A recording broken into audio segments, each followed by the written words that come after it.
อยู่กับเธออีกสักวันเท่าแก่น้อยมาเจมมาจอย didn't make you a choice Let's go to party กับเท่าแก่น้อย Enjoy ยามีมันเลยไม่ต้องคอยเข้ามาจอยเข้ามาแจมกันมาทำทุกวันให้มันสนุก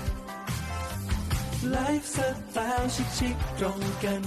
จะฟังจะมันแค่ไหนก็สนุก So you can have it anyway, you know it's up to you. Alone or with a friend, so everyone can have fun too. Fresh from the sea, natural seaweed fiber can set the mood. And most of all, it's so healthy and it just tastes good. อยู่กับเธออีกสักวันเท่าแก่น้อยมาเจมมาจอย didn't make you a choice Let's go to party กับเท่าแก่น้อย Enjoy ยามีมันเลยไม่ต้องคอยอยู่กับเธออีกสักวันเท่าแก่น้อยมาเจมมาจอย didn't make you a choice Let's go to party กับเท่าแก่น้อย Enjoy ยามีมันเลยไม่ต้องคอยเข้ามาจอยเข้ามาแจมกันมาทำทุกวันให้มันสนุกไลฟ์สไตล์ชิคๆตรงกันจะฟังจะมันแค่ไหนก็สนุกSo you can have it anyway, you know it's up to you. Alone or with a friend, so everyone can have fun too. Fresh from the sea, natural seaweed fiber can set the mood. And most of all, it's so healthy and it just tastes good. อยู่กับเธออีกสักวันเท่าแก่น้อยมาเจอมาจอย then make your choice Let's go to party กับเท่าแก่น้อย Enjoy ยามีมันเลยไม่ต้องคอย Hey, hey, hey, hey, hey, hey, hey, hey, hey, hey, hey, hey, hey, hey, เท่าแก่น้อย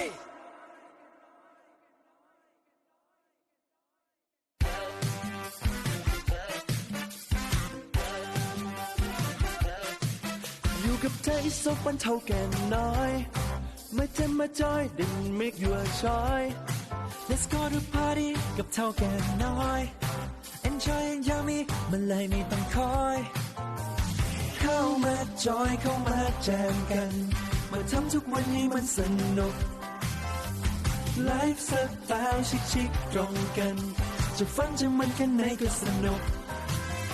So you can have it anyway, you know it's up to you.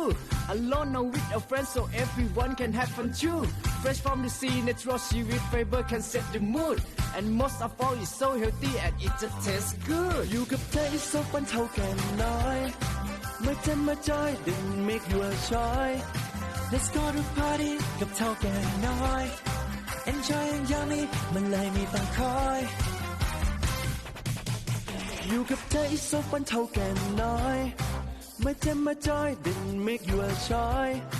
Let's go to party กับเท่าแก่น้อย Enjoy ยามีมันเลยไม่ต้องคอยเข้ามาจอยเข้ามาแจมกันมาทำทุกวันให้มันสนุกไลฟ์สไตล์ชิคๆตรงกัน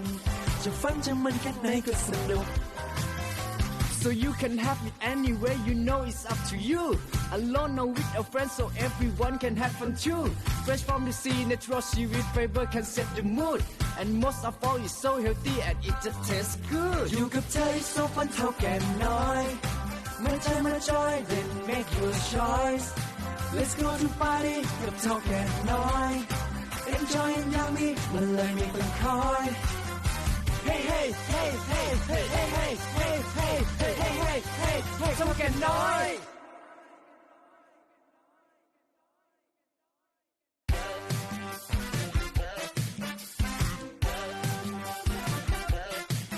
อยู่กับเธออีกสักวันเท่าแก่น้อยมาเจมมาจอย didn't make you a choice Let's go to party กับเท่าแก่น้อย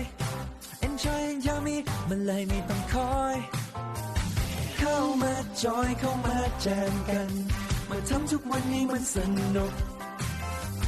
ไลฟ์สไตล์ชิคๆตรงกันจะฟังจะมันแค่ไหนก็สนุก So you can have it anyway, you know it's up to you. Alone or with a friend, so everyone can have fun too. Fresh from the sea, natural seaweed fiber can set the mood. And most of all, it's so healthy and it just tastes good. อยู่กับเธออีกสักวันเท่าแก่น้อยมาเจมมาจอย didn't make you a choice Let's go to party กับเท่าแก่น้อย Enjoy ยา มีมันเลยไม่ต้องคอยอยู่กับเธออีกสักวันเท่าแก่น้อยมาเจมมาจอย didn't make you a choice Let's go to party กับเท่าแก่น้อย Enjoy อย่างนี้มันเลยไม่ต้องคอยเข้ามาจอยเข้ามาแจมกันมาทำทุกวันให้มันสนุกไลฟ์สไตล์ชิคๆตรงกันจะฟังจะมันแค่ไหนก็สนุกSo you can have it anyway, you know it's up to you. Alone or with a friend, so everyone can have fun too. Fresh from the sea, natural seaweed fiber can set the mood. And most of all, it's so healthy and it just tastes good. อยู่กับเธออีกสักวันเท่าแก่น้อย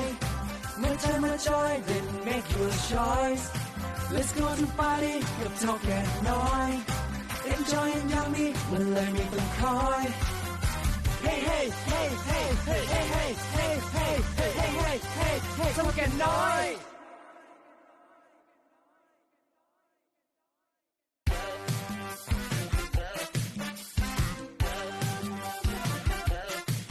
อยู่กับเธออีกสักวันเท่าแก่น้อยมาเจมมาจอย didn't make you a choice Let's go to party กับเท่าแก่น้อย Enjoy อย่างนี้มันเลยไม่ต้องคอยเข้ามาจอยเข้ามาแจมกันมาทำทุกวันให้มันสนุกไลฟ์สไตล์ชิคๆตรงกันจะฟังจะมันแค่ไหนก็สนุกSo you can have it anyway, you know it's up to you. Alone or with a friend, so everyone can have fun too. Fresh from the sea, natural seaweed fiber can set the mood. And most of all, it's so healthy and it just tastes good. อยู่กับเธออีกสักวันเท่าแก่น้อยมาเจมมาจอย didn't make you a choice Let's go to party กับเท่าแก่น้อย Enjoy อย่างนี้มันเลยไม่ต้องคอยอยู่กับเธออีกสักวันเท่าแก่น้อยมาเจมมาจอย didn't make you a choice Let's go to party กับเท่าแก่น้อย Enjoy อย่างนี้มันเลยไม่ต้องคอยเข้ามาจอยเข้ามาแจมกันมาทำทุกวันให้มันสนุกไลฟ์สไตล์ชิคๆตรงกันจะฟังจะมันแค่ไหนก็สนุก So you can have it anyway, you know it's up to you. Alone or with a friend, so everyone can have fun too. Fresh from the sea, natural seaweed fiber can set the mood. And most of all, it's so healthy and it just tastes good. อยู่กับเธออีกสักวันเท่าแก่น้อยมาเจอมาจอย then make your choice Let's go to party กับเท่าแก่น้อย Enjoy อย่างนี้มันเลยไม่ต้องคอย Hey, hey, hey, hey, hey, hey, hey, hey, hey, hey, hey, hey, hey, hey, เท่าแก่น้อย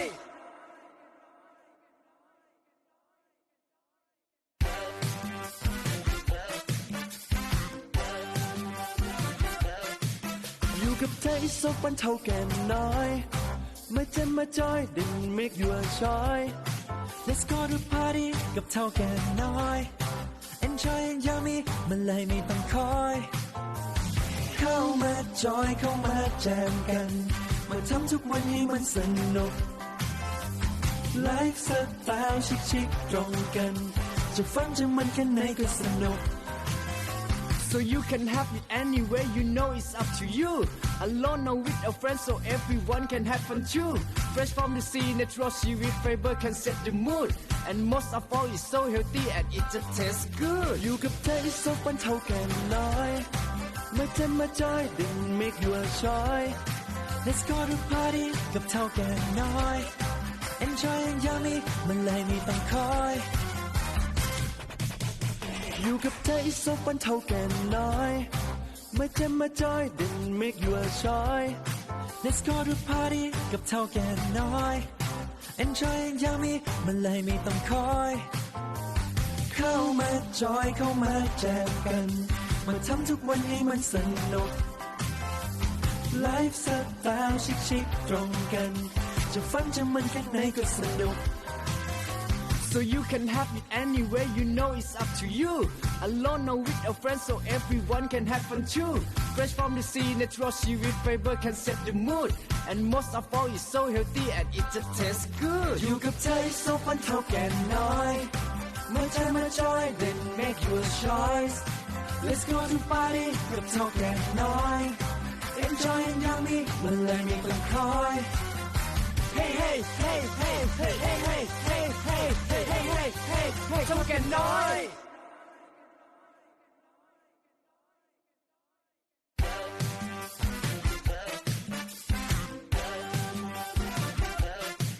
อยู่กับเธออีกสักวันเท่าแก่น้อยมาเจมมาจอย then make your choice let's go to party กับเท่าแก่น้อย enjoy อย่างนี้มันเลยไม่ต้องคอยเข้ามาจอยเข้ามาแจมกันมาทำทุกวันให้มันสนุกไลฟ์สไตล์ชิคๆตรงกันจะฟังจะมันแค่ไหนก็สนุกSo you can have it anywhere, you know it's up to you. Alone or with a friend, so everyone can have fun too. Fresh from the sea, natural seaweed fiber can set the mood. And most of all, it's so healthy and it just tastes good. อยู่กับเธออีกสักวันเท่าแก่น้อยมาเจมมาจอย then make your choice let's go to party กับเท่าแก่น้อย enjoy อย่างนี้มันเลยไม่ต้องคอยอยู่กับเธออีกสักวันเท่าแก่น้อยมาเจมมาจอย then make your choice let's go to party กับเท่าแก่น้อย enjoy อย่างนี้มันเลยไม่ต้องคอยเข้ามาจอยเข้ามาแจมกันมาทำทุกวันให้มันสนุกไลฟ์สไตล์ชิคๆตรงกันจะฟังจะมันแค่ไหนก็สนุกSo you can have it anywhere, you know it's up to you.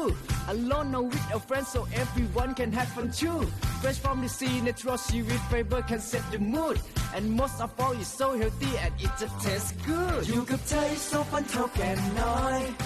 มาใจมาจอย then make your choice let's go to party กับเท่าแก่น้อย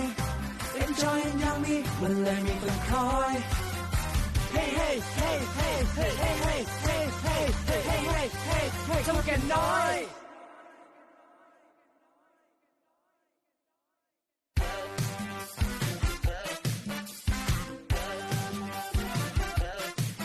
อยู่กับเธออีกสักวันเท่าแก่น้อยมาเจมมาจอย then make your choice let's go to party กับเท่าแก่น้อย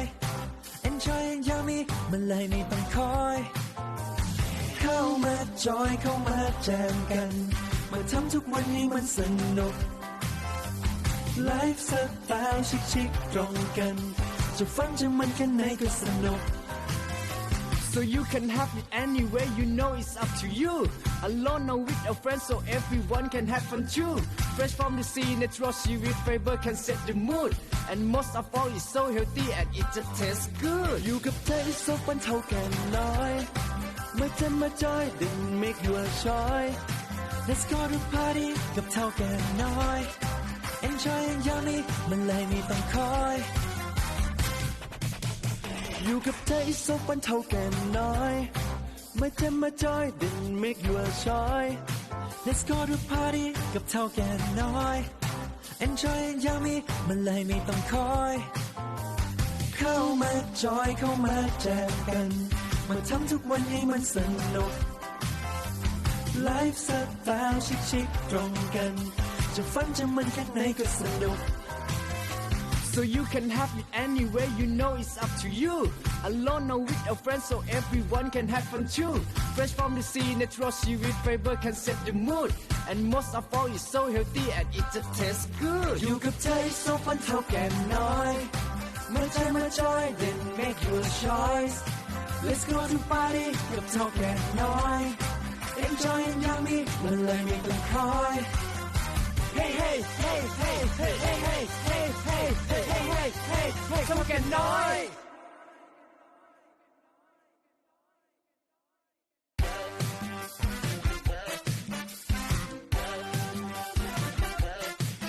อยู่กับเธออีกสักวันเท่าแก่น้อยมาเจมมาจอย then make your choice let's go to party กับเท่าแก่น้อย enjoy อย่างนี้มันเลยไม่ต้องคอยเข้ามาจอยเข้ามาแจมกันมาทำทุกวันให้มันสนุกไลฟ์สไตล์ชิคๆตรงกันจ จะฟังจะมันแค่ไหนก็สนุก So you can have it anyway, you know it's up to you. Alone or with a friend, so everyone can have fun too. Fresh from the sea, natural seaweed fiber can set the mood. And most of all, it's so healthy and it just tastes good. อยู่กับเธออีกสักวันเท่าแก่น้อยไม่เจ็บมาจอย then make your choice Let's go to party กับเท่าแก่น้อย Enjoy อย่างนี้มันเลยไม่ต้องคอย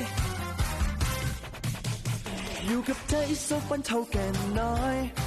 ไม่เจ็บมาจอย then make your choice Let's go to party กับเท่าแก่น้อย Enjoy อย่างนี้มันเลยไม่ต้องคอยเข้ามาจอยเข้ามาแจมกันมาทำทุกวันให้มันสนุกไลฟ์สไตล์ชิคๆตรงกันจะฟังจะมันแค่ไหนก็สนุก So you can have it anyway, you know it's up to you. Alone or with a friend, so everyone can have fun too. Fresh from the sea, natural seaweed fiber can set the mood. And most of all, it's so healthy and it just tastes good. อยู่กับเธออีกสักวันเท่าแก่น้อยเมื่อใจมาจอย then make your choice Let's go to party กับเท่าแก่น้อย Enjoy อย่างนี้มันเลยไม่ต้องคอย Hey, hey, hey, hey, hey, hey, hey, hey, hey, hey, hey, hey, hey, hey, เท่าแก่น้อย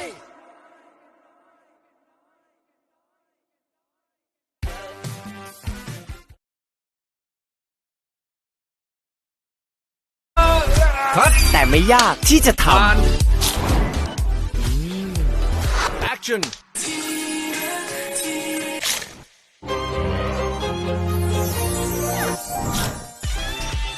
แค่ตั้งใจและสนุกกับมัน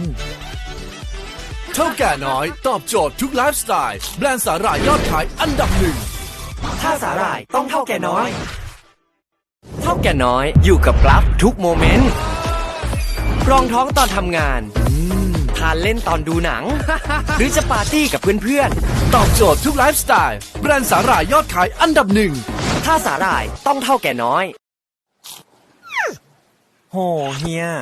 กินไม่โชว์หนูเลยนะ หมดละ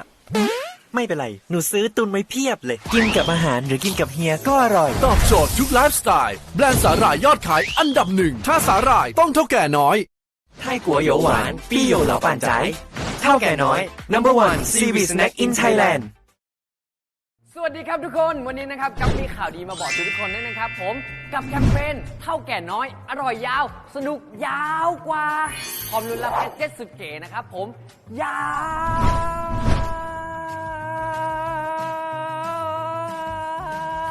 ว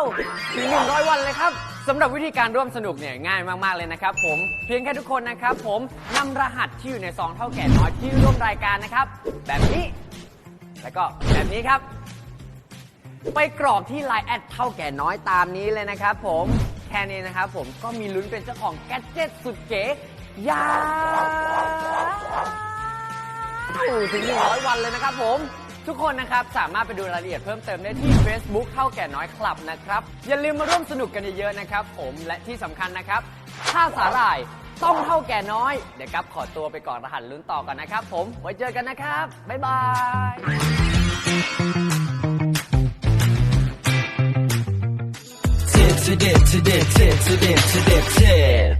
แต่เธอแล้วรักเธอแล้วหลงเธอแล้วให้ทำไงผิดไปแล้วรักไปแล้วไม่มีเธอก็คงไม่ได้เธอไม่ฉันก็ต้องมีเธอเด็กถ้าไม่งั้นคงไม่พอแกเด็กห้ามเธอไปไม่นานและเธอต้องมาให้ฉันเตะ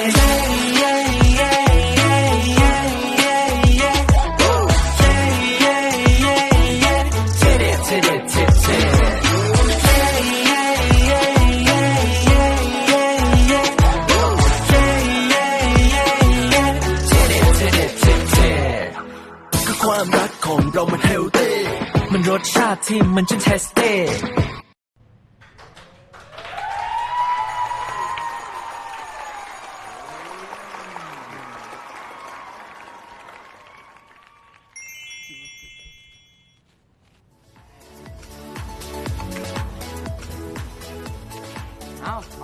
สวัสดีครับโอ้โหวางก่อนเลยเพลินเลยครับ วัสดีครับทุกคนสวัสดีครับเอาน้องมานี่ ตรงนี้ได้ปะ ฮะ ตรงนี้นะ แล้วก็แล้วแต่ เราเลย เอามานี่ก็ ก็ เดี๋ยวไปครับ สวัสดีเพื่อนๆทุกคนด้วยนะครับผมที่ดูไลฟ์ สวัสดีครับ ทั้ง2ช่องทางเลยนะค ใช่ รับ ครับ ผมแล้วก็วันนี้เราจะมาพูดคุยเล่นเกมแล้วก็มาทานเท่าแก่น้อยไปด้วยกันนะครับ ใช่ครับผมแล้วก็คอมเมนต์กับพูดคุยคอมเมนต์พูดคุยกับพวกเราได้นะครับผมเดี๋ยวเราจะสลับตอบทุกช่องทางเลยครับ ใช่ผมแล้วก็ฝากแฮชแท็กพวกเราด้วยนะครับผมเท่าแก่น้อย X Net Gem Live นะครับผมแล้วก็เดี๋ยวพวกเราจะไล่อ่านคอมเมนต์ด้วย เดี๋ยวขอเว็บอ่านคอมเมนต์แป๊บหนึงดีกว่า ได้เลยครับผม ได้ครับไหนแบบว่าเราอยากจะรู้ว่าแบบความเตรียมพร้อมของทุกคนที่มาดูไลฟ์เราอะ อ่า มีอะไรบ้างนะตอนนี้ใช่ครับผม ก็ เราแนะนำตัวก่อนดี อ่ะสวัสดีครับเนเซียภพมานิธิคุณครับ ครับผมสวัสดีครับผมเจมส์สุภาพมงคลวงศ์วิสุทธิ์ครั ครับ บผมก็พวกเรามาจากเรื่องซีรีส์อย่าเล่นกับอานนท์ เรื่องซีรีส์ เรื่องก็คือซีรีส์เรื่อง อย่าเล่นกับอนนท์ เบสเฟนซีรีส์ครับผม ก็นี่ก็ถือว่าเป็นครั้งแรกเนอะที่แบบเราได้แบบมาร่วมงานกับพี่เท่าแก่น้อย ใช่แล้วครับ ใช่ ผมก็จริงๆจะบอกว่าเป็นคนชอบทานเท่าแก่น้อยตั้งแต่เด็กนะ โอ้ยนี่ตั้งแต่เด็กผมก็รู้จักกับเท่าแก่น้อย ใช่แล้วก็ จริง ชอบแบบซื้อไปแบ่งเพื่อนด้วย ๆจริงเหรอ เออ นึกว่าไปแย่งเพื่อนมา แยกด้วยคอมเมนต์ ขอบคุณครับอันนี้ TikTok อันนี้ Facebook ครับผม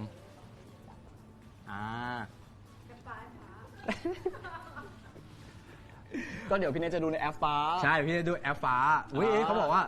พี่เนเท่สุดๆเลยอันนี้มันขึ้นมาเองเลยอะ เอาเหรอ AI ปะเนี่ย เดี๋ยวไล่ของคุณก่อนแล้วกัน ได้ครับผมของผมก็จากใน TikTok นะค ครั รับ บ ก็จะมีสีผมใหม่ใช่ สีผมใครครับ โอ้ยสีผมของพี่เนท ใช่ครับ ก็แบบเป็นแนวแบบหนุ่มอะไรนะที่เขาพูด หนุ่ กั ม น อะไรอะ หนุ่มฮาวายไง ขนมฮาวายพอเสื้อหรือเปล่า ไม่เพราะหัว เพราะหัว นั่นแหละแล้วของพี่นบ้างจากแอปฟ้า แอปฟ้าเหรอครับ ก็คือตอนนี้ก็คือ เท่าแก่น้อยอร่อยมากแบบ 300% จริงครับผมก็ช่วยมาคอมเมนต์กันหน่อยนะครับผมว่าทุกคนรู้จักแบรนด์เท่าแก่น้อยกันมานานมากแค่ไหนแล้วแต่ว่าเท่าที่ผมจำความได้ตั้งแต่เด็ก ครับผม ใช่จริงครับ นี่เขาบอกว่า ฉันชอบเธอ2 คนมาก ฉัน ฉันไงฉัน เขาเขียนฉันนี่ชัดมากอ๋อฉันกับฉัน แหม ก็อ่านตามพี่เขาเขียนมาไง เพิ่งซื้อเมื่อกี้เลยจากแอป TikTok ขอบคุณทุกคนมากๆเลยนะครับผมก็ใครที่เข้ามาดูไลฟ์ทั้ง TikTok แล้วก็ทั้งแอป ครับ ฟ้านะครับผมฝากกดไลค์กดติดตามไว้ไปด้วยนะครั ใช่แล้วก็คือสามารถกดสั่งซื้อได้ด้วยนะจริง ใช่ ๆ ตลอดทั้งไลฟ์นี้เราจะขายของก็มากินเท่าแก่น้อยไปด้วยกันเลยนะครับผม ใช่ครับผม อืม คุณชอบรสไหนมากสุดของเท่าแก่น้อย จริงๆผมชอบรสเผ็ด ชอบรสเผ็ดใช่ปะ ใช่เพราะเป็นคนที่ชอบกินอะไรเผ็ด ก็ถูก ๆแซ่บ ชอบของแซ่บๆครับผม หรอ แล้วคุณอ่ะ ผมชอบกินรสชอบกินรสแบบดั้งเดิมใช่ อ๋อ รส original ใช่ครับผม นี่เขาบอกว่าสวิตช์สีผมกันเหรอ คือจริงๆไม่ได้สวิตช์นะครับผมแต่เดี๋ยว เพราะว่าไอ้ตอนก่อนที่เจนจะไปย้อมเพิ่มเจนก็เป็นสีนี้ ใช่เหรอ ใช่แบบเป็นสีทองอ่อนๆอะไรเงี้ยแต่ ใช่ พอเจมไปย้อมสีแบบให้แบบมันไบรท์ขึ้น แล้วพี่ได้ก็กลับไปย้อมสีที่เจมหลุดแล้ว ใช่พอนี่ย้อมเสร็จปุ๊บเดี๋ยวก็เปลี่ยนอีกสีหนึงละ เอาแล้วไปย้อมทำไมอ่ะสีเนี้ย ไม่ก็เดี๋ยวไปเกาหลีไงก็นี่อ่านต่อ ครับผม อยากกินเท่าแก่น้อยกับเนทเจมอย่างนั้นทุกคนต้องรีบสั่งซื้อเลยนะครับผม ใช่ครับผมใคร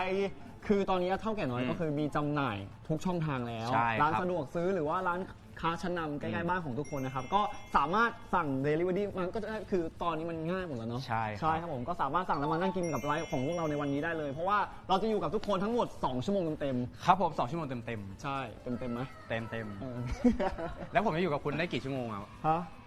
ได้แค่ชั่วโมงเดียวพอละ ชั่วโมงนึงเหรอ จริงผมค่าตัวแพงโทษที เอ้ย จริง คุณมีจ่ายอยู่แล้วทำมาเป็นแบบบ้านะครับผมเดี๋ยวเรามาอ่านคอมเมนต์ต่อ นี่เขาบอกว่ารู้จักตั้งแต่เท่าแก่ยังน้อยเลยค่ะ ก็เขาพูดอ่ะ ไหน นี่ไงรู้จักตั้งแต่เท่าแก่ยังน้อยเลยค่ะ เท่าแก่ยังน้อย อืม ไม่เขาชื่อว่าเท่าแก่น้อยเขาอาจจะรู้จักตั้งแต่ คือเขาเล่นมุกหรือเปล่า ไม่เขาอาจจะรู้จักเท่าแก่น้อยตั้งแต่ตอนที่เขายังน้อยๆอยู่จนเขาโตแล้วไง อ่า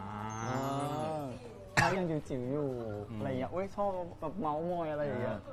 จริงครับมาครับผมก็ทุกคนสามารถ ครับ ที่จะดูไลฟ์นี้ได้นะครับผมที่แอปฟ้านะครับผมแล้วก็แอป TikTok ของเท่าแก่น้อยด้วยนะค ใช่ครั รับบ ผม เข้ามาพูดคุยกันเข้ามาแบบมา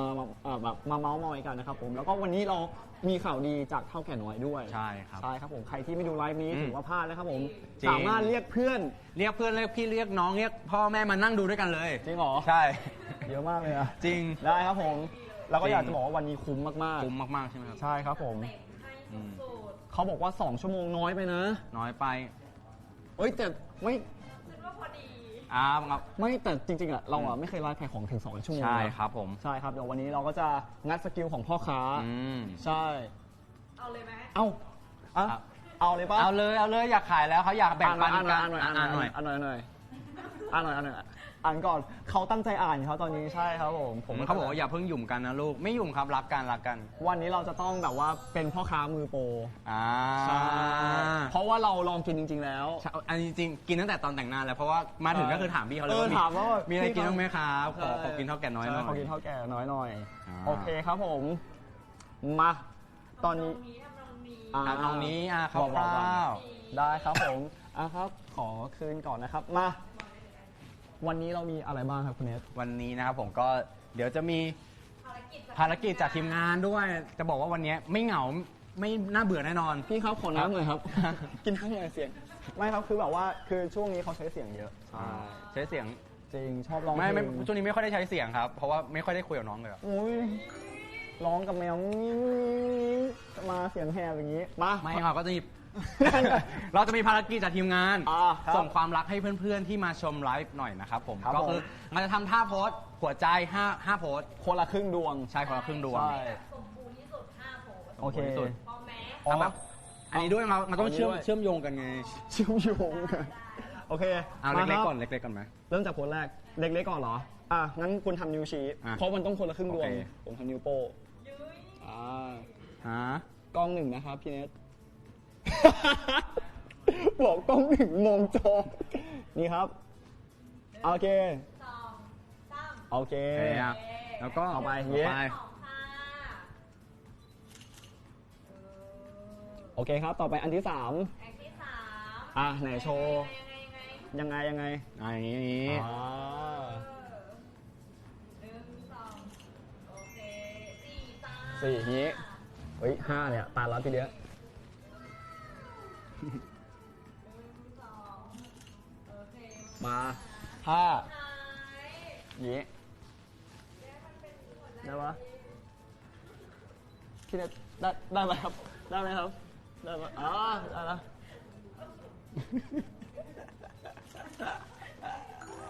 อุ้ยได้ ได้อยู่แปลว่าได้ ใครที่แคปทันนะครับผมก็สามารถเล่นแฮชแท็กได้ในแอปฟ้าเหมือนกัน ใช่ แต่อีกแอปฟ้าหนึ่งหรือว่าจะแอปฟ้า ก็เล่นได้เหมือนกัน ได้ คืออยากให้อันไหนก็ได้ครับผม ใช่ครับผม ใช่ ใช่ครับผมก็สามารถเล่นเล่นแฮชแท็กเท่าแก่น้อย X Net Gem Live ใช่ ได้ ครับผม เดี๋ยวเสร็จไลฟ์นี้เราจะไป จะเข้าไป ส่องกัน ไม่ได้เดี๋ยวส่องอยู่แล้ว จริง เพ เหรอ ราะว่าส่องทุกงาน เราไม่มีโทรศัพท์ ไม่ก็เดี๋ยวอัพ อ๋อ after เดี๋ this ยว ไง เดี๋ยวขอได้โอเค ได้ ค ค รั รั บบ ผม ต่อไปครับ ต่อไป ผม ภารกิจที่ 2 นะครับผม มาเดี๋ยวจะอ่านให้ ภารกิจที่ 2 เป็นยังไงแม่ โอเค ภารกิจที่2 ครับ เดี๋ยวเราจะให้ทำคู่อ่ะแบบแข่งกันขายโดยทำไงก็ได้ให้อีกฝ่ายอ่ะโอเคยอมซื้อและเท่าแก่น้อยกันและกันให้ได้ ได้ครับ อ๋อ เริ่มที่ใครก่อนก็ได้ คำว่านี่คือ คือแล้วแต่คุณอยากขายก่อนหรือให้ ชู ให้คุณ ดีกว่าชู แพ้ขายก่อน ชู ชู ชู โอเค โอเค มา อันนี้ยกได้เลยครับได้เลย โอ้โห ไหนคุณมาลองขายผมให้ผมซื้อสิ นี่ครับคุณลองอะไรนะ คุณลองขายให้ผมซื้อไง ลองขายให้คุณซื้อนี่นะครับเดี๋ยวเราต้องทำเป็นเซลล์ก่อนสวัสดีครับ ครับ พี่มารอเพื่อนใช่ไหมครับ มารอแฟนครับ มารอแฟนเหรอฮะ ใช่ครับ พี่มีแฟนแล้วเหรอ ไม่มีครับพี่พูดเล่นครับ อ๋อพี่พูดเล่น ถ้าเผื่อนั่งรอแบบนี้พี่คงจะไม่มีอะไรกินใช่ไหมครับ ครับผม นี่ครับผมนี่ ม อันนี้ผมมีเท่าแก่น้อยมาให้เลย ครับ นี่ครับพี่น่าจะเคยกินแบบนี้แล้ว เคยครับเคย ใช่ไหมครับ ชอบทุกรสเลยจริง จริงใช่ไหม ขอ ครับ ขอได้ไหมครับ เดี๋ยวแป๊บนึง เดี๋ พี่ ยว ผมขอพูดก่อนนี่นะครับ อันนี้ก็จะเป็น ครับ แบบว่า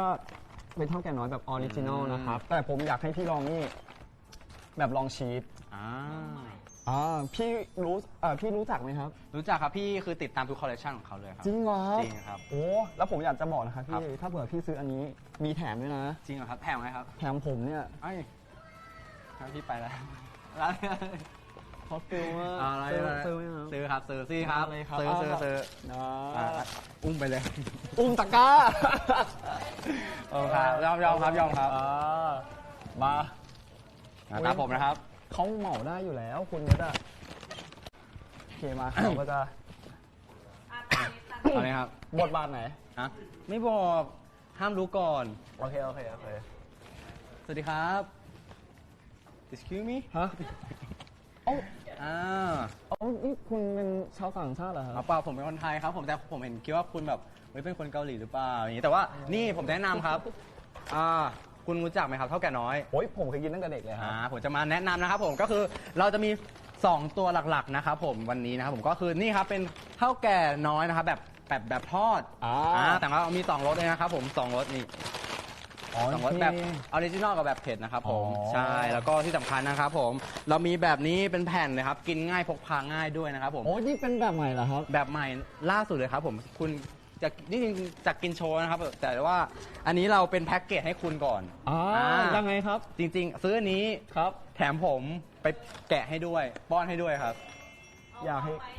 เอาไหมครับผม โอ้ยพอดีว่ามือเปื้อนพอดีได้ ได้ ครับผม ได้ครับ ได้เลยครับ โอเคครับ เดี๋ยวได้ซื้อใหม่กัน ซื้อไหมครับซื้อ ขายเก่งขนาดนี้ซื้อตาย ครับผม สกิลพ่อค้าคุณนี้สุดยอดเลยนะ จริงๆ นั่นแหละครับผมก็เดี๋ยวเราต้องวางก่อน เอาวางก่อนครับ โอเคครับผมแล้วก็เราต้องขายให้คุณด้วยใช่ ครับผมโอเคครับ ครับมาทวนอีกทีนะครับ ได้ ก็ ครับ นี่ครับผมเป็นเท่าแก่น้อยนะครับผมแบบทอดนะครับผมอันนี้เป็นออริจินอลนะครับผมแล้วก็แบบนี้เป็นแบบเผ็ดนะครับผมก็คือถ้าใครชอบแบบออริจินอลก็อันนี้เลยหรือว่าเผ็ดอันนี้เลย จริงๆแล้วเรากินได้ทั้งสองเลยนะ ใช่จริงๆจะบอกให้ลองชิมทั้งสองรสมันไม่ได้เผ็ดมากครับผมมันแค่มีรสชาติ ใช่ครับผมแล้วอีกอย่างหนึ่งก็คืออ ม นี่ก็จะมีแบบบิ๊กโลด้วย ใช่ครับผม ใช่ครับก็จะเป็นอันที่เจมส์ก็ชอบกินเหมือนกัน แล้วก็อันนี้ก็จะมีแบบลองชีสครับซึ่งเจมส์อ่านค่าโภชนาการเขาอะโซเดียมแค่40เอง ครับผม ถือว่าน้อยมากๆแบบว่าใครที่จะต้องการแบบของกินแก้หิวตอนดึก หรือว่าแบบคนที่กำลังแบบคุมอาหารอยู่ก็สามารถกินนี้ได้เลยครับ ใช่แล้วสามารถแบ่งปันเพื่อนได้ด้วยซื้อกล่องหนึ่งนี่คือแบบได้ตั้งหลายซอง ใช่ เพื่อนมีกี่คนก็แบ่งไปเลยจะได้แบบ ใช่แล้วหาซื้อได้ใกล้บ้านด้วย ใช่ครับ ร้านค้า ผม ชั้นนำทั่วประเทศ แต่จริงๆหาซื้อได้ตอนนี้เลย ใช่ จริงกด อ๋อ กดตะกร้าตอนนี้เลยก็ได้นะ นี่ครับ ผ ผม มกดนี้กดหน่อย ฮะ กดหน่อย กิ้งกิ้งกิ้ง ก็นั่นแหละครับผม ครับ โอเคมา โอเคครับผม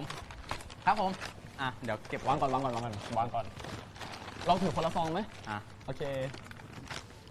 เราผมสามารถถือคนละซองได้นะครับโอเคมาเราต้องถืออันนี้ก่อน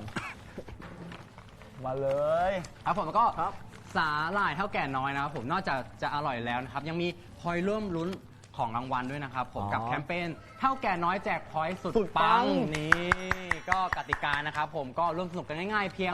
นำรหัสจากในซองสินค้านะครับที่ร่วมรายการไปกรอกเพื่อรับสิทธิ์ลุ้นรับรางวัลที่แอปเขียวแอดเท่าแก่น้อยขับนะครับ ต้องมีแอดด้วย แอดด้วยครับผ ใช่ ม ครั แล้ บ วก็ ผม นี่ซึ่งสินค้าที่ร่วมรายการได้แก่สินค้าอบสินค้าอบเท่าแก่น้อยลองชีสก็คือตัวนี้นะครับ นี่ครับก็ตัวที่เราถืออยู่เลย นี่ตัวนี้เลยครับผม ใช่ แล้วก็เป็นตัวทอดกรอบออริจินอลครับผม ใช่ครับผมรสออริจินอลรสแล้วก็รสชิลลี่บาร์บีคิว ใช่ครับผม ใช่ครับผมก็1ซองจะได้รับ1สิทธิ์ลุ้นรางวัล ใช่ครับผม แล้วก็เดี๋ยวแป๊บนะครับผมก็1ซองก็ได้1สิทธิ์ลุ้นราง ครับ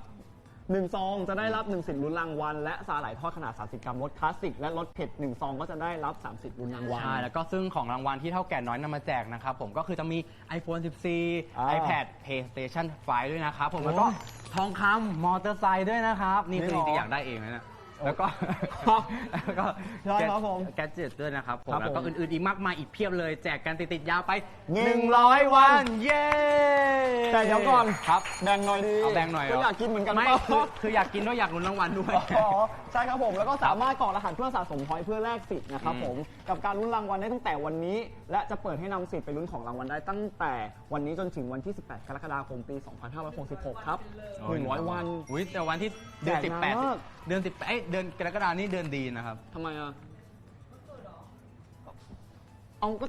โช ชงให้ ชง ว่า ให้ ทำไมคุณก็บอกว่าแบบอ๋อเป็นวันเกิดผมไง เป็นวันเกิดผมไง อ๋อวันที่ 8 ใช่ไหม วันที่ 8 วันที่ 8 ใช่ครับผมแต่ว่าสิทธิ์นี้ถึงวันที่ 18 ใช่ ใช่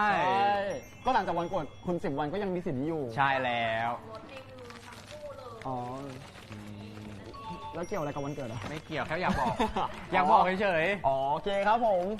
โอ้ยโอเคมาแล้วก็กติแล้วก็เดี๋ยวเราจะพูด ได้ครับ เกี่ยวกับรายละเอียดนะครับผม อืม กติกาและรายละเอียดกิจกรรมนะครับสามารถดูเพิ่มเติมได้ทางแอปฟ้าเท่าแก่น้อยครับหรื ครั อบ ทางแอปสีเขียวแอดเท่าแก่น้อยได้เลยครับผม ครับผม อย่าลืมนะครับมีแอดด้วยนะครับ ครับผมแล้วก็มาร่วมกิจกรรมกันเยอะๆนะครับผมเพราะว่าได้อร่อยกับสาหร่าย แล้วก็ได้ลุ้นรางวัลไปด้วยนะครับผมแล้วก็นี่คุ้มสุดๆไปเลย ใช่ครับผมแล้วก็วันนี้พวกเรามีจัดเซตพิเศษมาให้ด้วย ใช่ครับผมทางแอปฟานครับอย่าลืมทักแชทก่อนด้วยนะครับส่วนทาง TikTok นะครับกดที่ตะกร้าด้านล่างได้เลย ได้ครับกดตรงนี้เอ้ย เซ็ตวันนี้ โอ้มีเซตด้วย เปิดตัว มีเซตด้วยเปิดตัวก่อนเร็วนี่ เปิดตัวเซตเหรอ ฟ้าก็คือต้องขึ้นกับสี สีแดงแรงฤทธิ์มากเซตนี้ นี่อย่างแรกนะครับผม ครับ สาหร่ายทอดกรอบนะครับผมรสต้มยำกุ้งได้6ซองเลยนะครับนี่ ใช่ครับผมสาหร่ายทอดรสต้มยำมันกุ้ง ใช่ต้มยำมันกุ้งนะครับ ครับผมก็จำนวน1แพ็ค6ซอง แล้วก็สาหร่ายอบลองชีสอันนี้ครับผมรส รส บาร์บี barbecue คิวนี่ครับผมรสบาร์บีคิวคืออันนี้ ใช่ครับผมได้1กล่องไปเลยก็มีทั้งหมด12ซอง ครับผม ครับผมมาต่อไป ออริจินอลด้วย อันนี้ เหมือนกันเลยครับ ใช่ ก็คือแพ็คคู่ไปเลย ใช่ครับผมแล้วก็แถมฟรีครับผมโค้ดแจกพอยต์สุดปังครับผม20 โค้ดต่อ1เซต ใช่ก็คือเพิ่มด้วย โอ้ เพิ่มด้วยให้แอดไปเลย แพ้ไปเลย วันนั้นก็คือเทให้หมดเลยวันนี้ และที่สำคัญนะพร้อมลุ้นพรีเมียมแบบพิเศษด้วย อืม ก็คือจะบอกว่ารูปโพลารอยด์ของพวกเรานะครับผม ครับ ลายเซ็นสดจำนวน 100 รางวัลด้วยนะครับผม ใช่ครับผมราคา400 บาทจำนวนจำกัดเพียง 1,000 เซตเท่านั้น ใช่ครับผม โอ้ ยิ่งซื้อเยอะยิ่งลุ้นเยอะ ใช่ ใช่ครับ แน่นอน พิเศษขั้นกว่าด้วย เฮ้ยเขาแจกเยอะมากเลยอ่ะ ใช่แล้ว แล้วแจกนานด้วย ใช่ครับ จริง แต่ว่ามีพิเศษขั้นกว่าด้วยนะ ครับผมก็สำหรับผู้ที่สั่งนะครับ ครับผม สั่งซื้อครับพร้อมโอนเงินแล้วก็แจ้งในระบบนะครับผม ครับผม มีสิทธิ์ร่วมลุ้นช็อตวิดีโอจากพวกเราเน็ตเจม Net Gem จำนวน 10 รางวัล ใช่ ด้ คว รับ ย ผมโดยจะ อืม ทำการทยอย ทยอยหา ใช่ทยอยหาจากเลขที่คำสั่งซื้อภายในช่วงไลฟ์นี้เลยครับผมแล้วก็ร่วมรุ้นได้ทั้ง 2 ช่องทางเลยนะครับใช่ ใช่ ติ๊กต็อกกับแอปฟ้า ครับผมก็แอปฟ้าสั่งซื้อพิมพ์รหัส NJ 400ครับผมมาในคอมเมนต์ได้เลยนะครับ ครับผมแล้วก็ถ้าเกิดต้องการซื้อมากกว่า 1 เซตนะครับผมพิมพ์รหัส NJ 400เท่ากับจำนวนที่ต้องการซื้อได้เลยนะครับผมเช่น NJ 400เท่าอ๋อ 100ก็ได้นะก็ได้นะประมาณนี้ ติดกันได้เลยใช่ครับผมแต่ไม่ต้องเว้นวรรคนะครับผม ครับ พิมพ์ติดกันได้เลย ลอง ลอง ดู ดูแต่เอาจริงๆอ่ะต่อให้ได้100ซองหรือ100เซต ครับ ผมก็กินหมดนะ จริง เพราะว่าจริงๆเอาไปแบ่งเพื่อนก็ได้ ผมไม่แบ่งผมกินคนเดียว จริง แป๊บเดียวหมด ใช่ จริง มันเพลินมากจริงๆเราก็ครับผมถ้า1เซตไม่ต้องพิมพ์เท่ากับ1มานะครับผมพิมพ์รหัสล้วนๆอย่างเดียวได้เลย ใช่เขาจะบอกว่ายิ่งดูอยากได้การนนท์ไปด้วยนะครับ ยิ่งเพลินไปอีก จริงโดยเฉพาะรสเผ็ดหรือว่ารสต้มยำมันกุ้ ยิ่ ง งแซ่บเลยครับผม ใช่ครับผมแล้วก็ แต่จะบอกว่าต้องระวังด้วยนะครับผมก็คือมีฉาชีพกันด้วยนะครับผมโอนเงินเข้าบัญชีของทางบริษัทนะครับที่ระบบแจ้งไปใช่หรือว่าตามที่ปักหมุดไว้เท่านั้นนะครั ใช่ครับ บ ผมเพราะว่าแบบเผื่อแบบอาจจะมีการแบบโดนหลอกให้ไปโอนหรือว่าอะไรแบบเนี้ย ใช่ ก็คือทักหาแอดมินน่าจะดีสุด ใช่แต่ผมจะบอกว่าผมไม่เคยหลอกใครนะครับ ถ้าเหมือนพี่เขาไม่ช่วยนี่คือเงียบหมดเลยนะเมื่อกี้ ต้องขอบคุณพี่เขานะครับ ครับผมแล้วก็ อ่า TikTok นะครับผมสามารถ ครับ กดตะกร้าที่ปักอยู่ได้เลยนะ ได้เลยครับ เย้ โอ้ยผมอยากกินแล้ว แต่เราต้องพูดก่อน อืม เราต้องอดใจไว้ก่อนโอเคครับผมแล้ว อ่านคอมเมนต์อ่านชื่อดีกว่าครับ ขออ่านคอมเมนต์คนที่สั่งซื้อหน่อยได้ไหมครับผมเผื่อแบบว่ามีคนเริ่มสั่งแล้วไปหรือว่ายังไงโอเคโอเคอ๋อได้ครับผมต้องของนี้ก็คือจะในแอปฟ้าใช่ แอ ไห ป ม ฟ้า ค ครั รั บบ แอปฟ้าเท่ากับ NJ 400 เท่ากับ 3 นะครับผ ครับ ม ผม คุณวัชรีจันทร์ปะ คุณวัชรีจันทร์ ถ้าขออภัยด้วยนะครับ ใช่ครับ ผ ผม ม อ่า โอเคครับผมแล้ว คนเท่ากับ 50 ใช่ไหมฮะ ส่วนใหญ่เท่ากับ 3 นะครับเนี่ย ใช่ NJ 400 เท่ากับ 3 คุณพัชยายิ่งเจริญ เดี๋ยวขอย้ำอีกรอบนึงนะครับ ครับ ผ ผม ม ถ้าเผื่อใครสั่ง 1 ไม่ต้องเขียนเท่ากับมานะครับ เขียนติดกันได้เลย NJ 400 1 หรือว่า แต่เอาจริง ๆ แล้วอ่ะ อยากเห็นแบบ NJ 400 เท่ากับ 100 อ่ะ ได้ปะ ก็ได้ ไม่แบบคุณซื้อให้ผมได้ปะ ไม่มีโทรศัพท์อะดิ ไม่นี่ยกมาเลย โอเคเรามาอ่าน ไม่แต่ คอมมนต์ก่อน พี่เขาบอกว่า 1 เซตได้อะไรบ้างมาทวนก่อนเผื่อแบบ อ๋อ ใครที่เขาเพิ่งเข้ามา ได้ครับ มา เป็นเซตนี้ใช่ไหมครับผม ใช่เป็นเซตนี้ครับผม มาเดี๋ยวผมพูดแล้ว ได้ คุ คุณ ณ อ่าน พู คอ ด มเมนต์ใช่ คุณจะได้พักเสียงด้วย โอเคครับผมอันนี้ครับผมก็จะเป็นเท่าแก่น้อยครับผมรสต้มยำมันกุ้ง สาหร่าย ใช่เป็น ทอด สาหร่ายทอดเป็นรสมาใหม่ด้วยใช่ไหมฮะ ได้ไปเลย6 ซ6 ซององครับผมแล้ว แต่ ก็ ถ้าใครอยากได้ 12 ก็ต้องสั่งอีก 2 เซตนะครับ ถูกต้อง า เก่งจริง ๆ เลย จริงครับผมแล้วก็อันนี้ครับผมก็จะเป็นลองชีส ครับ ใช่เป็นสาหร่ายอบใช่ครับผมได้ไปเลย 2 รสชาติก็จะมีรสชิลลี่บาร์บีคิวแล้วก็จะมีรสนี้ครับผมออริจินอลเฟลเวอร์นะครับจริงคุ้มมาก อันนี้คุณสุธาสินีนะครับผมก็คือ NJ 400 เท่ากับ 10 ไปเลย โอ้ โอ้ขอบคุณนะครับ NJ 400เข้ากับ 10 คือ 10 เซตครับผม ว้าว เย้ ถ้าโอนเราแจ้งมาเลยอาจจะ อ่า ร่วมมือเป็นคอนวิดีโอไง อ๋อใช่ ใช่ครับคือวิดีโอจะเหมือนกับอารมณ์ว่าแบบพวกเราจะพูดเป็นคลิปสั้นๆให้ด้วยอย่างนี้ ใช่ก็แบบเผื่อแบบใครที่คิดถึงเราอย่างเงี้ยแล้วแบบ ใช่ อาจจะไม่เห็นเราหรือว่ายังไงก็สามารถเปิดคลิปนี้ดูแก้เหงาหรือว่าแก้คิดถึงได้นะครับ ครับผม มาครับผมจริงเหรอโอเคครับผมก็ช่วงใช่ครับ แบบได้พรีเมียมโพลารอยด์ไปด้วยในเซต ครับผม ใช่ครับผมเราก็จะถ่ายโพลารอยด์ทั้งหมด100 รูป ใช่ครับผมก็ ใช่ครับ จะทยอยหานะครับผมว่าใครคือผู้โชคดีบ้าง ใช่ครับผม วันนี้แล้วก็ถ่ายตอนนี้เมื่อ อ๋อ ใช่ครับ ใช่แล้วครับผม NJ 400ก็คือใครที่สั่งนะครับสามารถ ใน TikTok ก็คือกด ใช่ครับผมถ้าเผื่อใน ได้เลยครับ TikTok นะครับสามารถกดจิ้มที่ไอตะกร้าได้เลยนะครับแต่ถ้าเผื่อเป็นแอปฟ้าให้ ครั ก บ ด ผม พิมพ์ NJ 400ครับผมแล้วก็ตามด้วยจำนวนเซตเลยแต่ ใช่ ถ้าเซตเดียวก็คือไม่ต้องมีเลขนะครับผม ไม่ใช่ไม่ใช่ไม่ต้องมี เท่ากับด้วย ใช่แบบว่าสมมุติเดี๋ยวย้ำกันอีกทีเผื่อใครงงนะค อ่ะ รับ สมมติพี่เนทสั่ง NJ 400 เท่ากับ 100 ก็ NJ 400 ก็ใส่เครื่องหมายเท่ากับ แล้วก็ 100 พิมพ์ติดกันนะครับ ครับผม ใช่ครับ แต่ถ้าเผื่อใครที่สั่งแค่ 1 เซต ครับ พิมพ์แค่ NJ 400 1 พออ ม ไม่ต้องพิมพ์เท่ากับมานะ โอ ครับ เคครับ โอเคครับผม แต่ตอนนี้ก็คือมี 10 เซตแล้ว ใช่ ส่วนใครที่อยากได้ช็อตวิดีโอจากทั้งคู่ก็คือต้องโอนเงินเลยแล้วก็แจ้งในระบบ อ๋อ ใช่เพราะเผื่อแบบอยากให้เราพูดอะไรอย่างนี้ อ๋อใช่ครับ ใช่ ถ้าเผื่อใครอยากได้เป็นช็อตวิดีโอหรือว่า ครับ เป็นวิดีโอสั้นๆ จากพวกเรานะครับผม ก็สามารถสั่งซื้อแล้วก็โอนเงินได้เลย ครับ ณตอนนี้เลยนะครับ แล้วก็แจ้งในระบบด้วยนะครับ อืม ใช่ โอเค เอ็กซ์คลูซีฟวิดีโอเป็นเลย ใช่ครับผม โอ้ อืม เอาจริงๆอ่ะ คนสั่งซื้อเยอะมากเลยนะ ใช่ครับ ใช่ครับผม แต่เราอยากจะบอกว่าเราอยู่กับเท่าแก่น้อยมานานมาก ครับ ๆนะครับผม เจมส์เชื่อว่าหลายๆคนน่าจะเคยได้ยิน แล้วก็เคยได้ชิมแล้ว ใช่ครับ ก็คือแบบเป็นสแน็คที่แบบว่าเป็นสาหร่ายทอดที่อยู่แทบจะเกือบทุกเทศกาลเลยเนาะ ใช่ ก็คือวันเกิด จริง วันเกิดก็ได้วันคือปาร์ตี้สังสรรค์ได้หมดเลย ใช่วันปีใหม่วันสงกราร อืม ตอนว่ายน้ำเสร็จขึ้นมากินก็ยังมีเจมส์ ครั อะ บ จริงๆ เหมือนกัน เหมือนกันเหรอ ใช่เราจะไปที่เดียวกันหรือเปล่า ฮะ โอเคครับผมก็ระหว่างนี้เราพูดถึ ค ง รับ ซีรีส์เราหน่อยดีกว่า อ๋อ เพราะว่า โอเค เราซีรีส์ได้ ซีรีส์ ครับผม ซีรีส์เราเพิ่งจบไปไง อ๋อ ไปมันมา หมาดๆเลยยังไม่ทันแห้งเลย ใจว่าปิวใจว่าปิว แจ้งว่าเพื่อโอเคครับผม ครับ อยากจะถามว่ากระแสตอบรับเป็นยังไงบ้างแบบเกินความคาดหมายของทั้งคู่หรือเปล่า ก็จริงๆตอนนี้ก็คือเกินความคาดหมายเหมือนกันนะครับผมเพราะว่าจริงๆ ด้วยความที่เราก็อยู่กับซีรีส์ตัวเนี้ยมาค่อนข้างที่จะนานเหมือนกัน 3-4 ปี อ่ะยังไม่ถึง4 ไม่ 2 3 3 3แล้วก็รวมกับถ่ายเสร็จด้วย โอเคก็3-4 ปีแล้วกันครับผม เฮ้ย ก็ 4เลยเหรอ ไม่เอาก็คุณพูดอะ 3ปะ 3เหมือนกันครับโอเคเดี๋ยวคัดก่อนนะครับสาม 3 ปีครับผมก็จะบอกว่าคือก็เหมือนกับด้วยความที่ผูกพันด้วยแล้วก็รู้สึกว่าเอ้ยพอมันได้ฉายไปแล้วฟีดแบ็กกลับมาก็คือรู้สึกว่าดีใจ มัน เนาะ ก็เกินคาด ใช่ ที่เราคิดไว้ ทั้งการแสดงหรือว่าการที่เหมือนกับทุกคนได้เห็นคิงกับเอื้อในจอแก้วใช่ปะ มันต้องพูดว่าอะไรอ่ะผมไม่รู้อะ ในจอ ใน สู่ จอ สายตาทุกคนก็ อ๋อโอเคในจอ อุ้ยคุณพูดเหมือน โบราณมากเลย ไม่คุณพูดเหมือนแม่ผมเลย อ้าวเหรอ แม่อยากเห็นเจมส์อยู่ในจอแก้วอ่ะลูก จ ขำดังมาก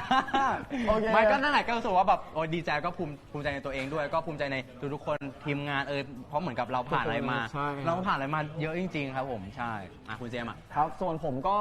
คิดเหมือนกับกันเลยก็คือเหมือนตอนที่ จอแก้ว ไม่ใช่ไม่ใช่จอแก้วก็แบบก็ขอบคุณทุกคนมากๆเลยนะครับผมที่แบบทั้งซัพพอร์ตทั้งแบบมีการแบบว่าช่วยกันปั่นวิวด้วยมีการเล่นเทรนตั้งแต่ตอนที่ซีรีส์ยังไม่ออน ใช่ ครับผมก็ขอบคุณทุกคนมากๆเลยนะครับถึงแม้ว่าจะจบไปแล้วแต่ก็ยังเห็นยอดวิวขึ้นอยู่เรื่อยๆ ใช่ก็จริงๆก็ฝ่ายตามด้วยพวกเรายังมีพิเศษคนกลางด้วย ใช่ครับผม เพราะว่าคิงก็คงไม่ได้เปลี่ยนหน้าหรอกครับ เราไม่ ไม่ได้เปลี่ยนคนอยู่แล้ว ไม่ได้เปลี่ยนแบบเปลี่ยนบริษัทอะไรอย่างนี้ ก็ยังอยู่เหมือนเดิม แต่หน้าแบบไม่แน่เพราะว่าหน้าอาจจะเปลี่ยน มันโตขึ้นการ ฮะ ทุกอย่างมันมีการโตขึ้นพัฒนาอะไรอย่างนี้ใช่แล้วมันเปลี่ยน โลก ไป เปลี่ยนไปทุกวันจริง อืม แหมคุณพูดก่อนเลยนะเนี่ยว่าเดี๋ยวอาจจะหน้าเปลี่ยนไม่ใช่โอเคครับ ครับผม มา แล้วเราถ้าคิดว่าตอนเนี้ยเราไม่ได้เป็นนักแสดงอะคิดว่าตอนเนี้ยเราจะทำอะไรอยู่ ผมก็คงนั่งกินเท่าแก่น้อยที่บ้านนะครับ ต่อให้คุณเป็นนักแสดงคุณก็นั่งกินข้าวแก่น้อยได้ ก็ ปะ ได้ไงคือเป็นอะไรผมก็กินได้อยู่แล้วแต่ผมไม่ถ้าเขาถามมาว่าถ้าตอนนี้ผมไม่ได้เป็นนักแสดงผมก็คงกินเท่าแก่น้อยอยู่บ้าน แล้วแบบอาชีพอะคิดว่า ถ้าอาชีพผมอยากเป็นนักบินครับผมใช่จริง เพราะว่าจริงๆคือความฝันอยากเป็นนักบินอยู่แล้ว แล้วก็ตอนที่ บินแบบนี้ บินอย่างนี้ไม่เพราะว่ารู้สึกว่าคือตอนนั้นเรียนปอตรีเสร็จปุ๊บก็คือจะกลับไทยมาจะสอบนักบินต่อครับผมอันนี้เหมือนกับพอมันด้วยโควิดแล้วก็เหมือนกับเรามีโอกาสได้จากผู้ใหญ่ที่เขาติดต่อมาให้มาวงการบันเทิงก็เลยสต็อปอันนั้นไปครับผมใช่ ส่วนของผมก็คงจะแบบคือเคยคิดอย่างหนึ่งก็คือเหมือนกับเป็นช่างตัดผมที่อยู่ในร้านของช่างสัก ก็คือสักด้วยตัดด้วย ใช่สักด้วยตัดด้วยแล้วก็ทำให้กาแฟอยู่ในร้านนั้นด้วย ก็คือแบบเหมือนเป็นร้านแบบเป็นมันติพายอะครับใช่ที่จะแบบมีสักมีตัดแล้วก็แบบมีทำน้ำกินด้วย ส่วนถ้าผมเป็นลูกค้าผมก็อยากตัดผมอยากสักอยากกินกาแฟ ต้องนัดวันเพิ่มจบแล้ว จบแล้วใช่ไหม ผมต้องปิดร้านเพื่อคุณคนเดียวอะ ก็นั่นแหละผมต้องการอย่างนั้น อ๋ออุ้ยรวยไม่ไหวถ้ารวยแบบนี้ ไม่ ต้ แต่ องสั่งซื้อเซ็ตเท่าแก่น้อยแล้วนะครับ ผมก็จริงๆจะบอกว่าสั่งเลยครับเท่าแก่น้อยกินด้วย ใช่ครับ เอาไปเกาหลีด้วยกันไหม ฮะ เดี๋ยวสั่งไปเกาหลี พูดไปเรื่อยนั่นแหละครับผม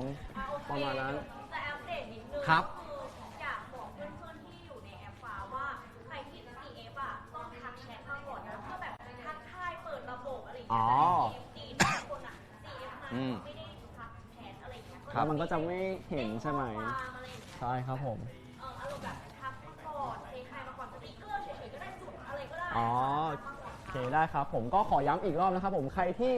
สั่งซื้อในแอปสีฟ้านะครับผมทักไปหาแอดมินก่อนนะครับเพราะว่าถ้าเผื่อเราไม่ทักไปอ่ะบางทีแอดมินอาจจะไม่เห็นนะครับผมอาจจะตกหล่นได้นะครับผมอาจจะส่งสติ๊กเกอร์หรือว่าส่งเป็นจุด อะไรก็ได้ ไม่ดูรหัสนะคะ ได้ครับผม สติ๊กเกอร์เฉยๆก็ได้จุดอะไร ได้ครับ ได้ครับผมประมาณนี้นะครับโอเค อ่ะเราได้พูดคุยถึงเรื่องซีรีส์แล้วก็ต่างๆนานาไปแล้ว อันนี้เราอยากจะถามว่าทุกคนก็น่าจะรู้แหละว่าแบบทั้งคู่สนิทกันใช่ไหม ครับผม แต่เราอะอยากรู้ว่าใครสุดๆมากกว่ากัน ใครพิมพ์จุดๆเยอะกว่ากันอะไรคุณจะพูดอะไร ไม่ใช่ เอาไม่ใช่ ใครแบบเดี๋ยวนี้ก็มีคำถาม มีคำถามเขาจะมาถาม จะให้ทั้งคู่อะยกป้ายที่เป็นหน้าของอันนั้นถ้าพูดถึงคำถามออกมา ครับ ว่าตัวเองอะคิดว่า ได้ ทั้งคู่ใครสุดๆมากกว่ากัน ได้ครับผม โอเคครับ พร้อมยัง พร้อมครับ อ่านคำถามสิ เอาเหรอ ก็พี่เลื่อนให้อ่านแล้วอ่ะ ก็พี่รันมาโอเคเอาใหม่โอเค เดี๋ยวนี้เปิดดูกัน ได้ครับ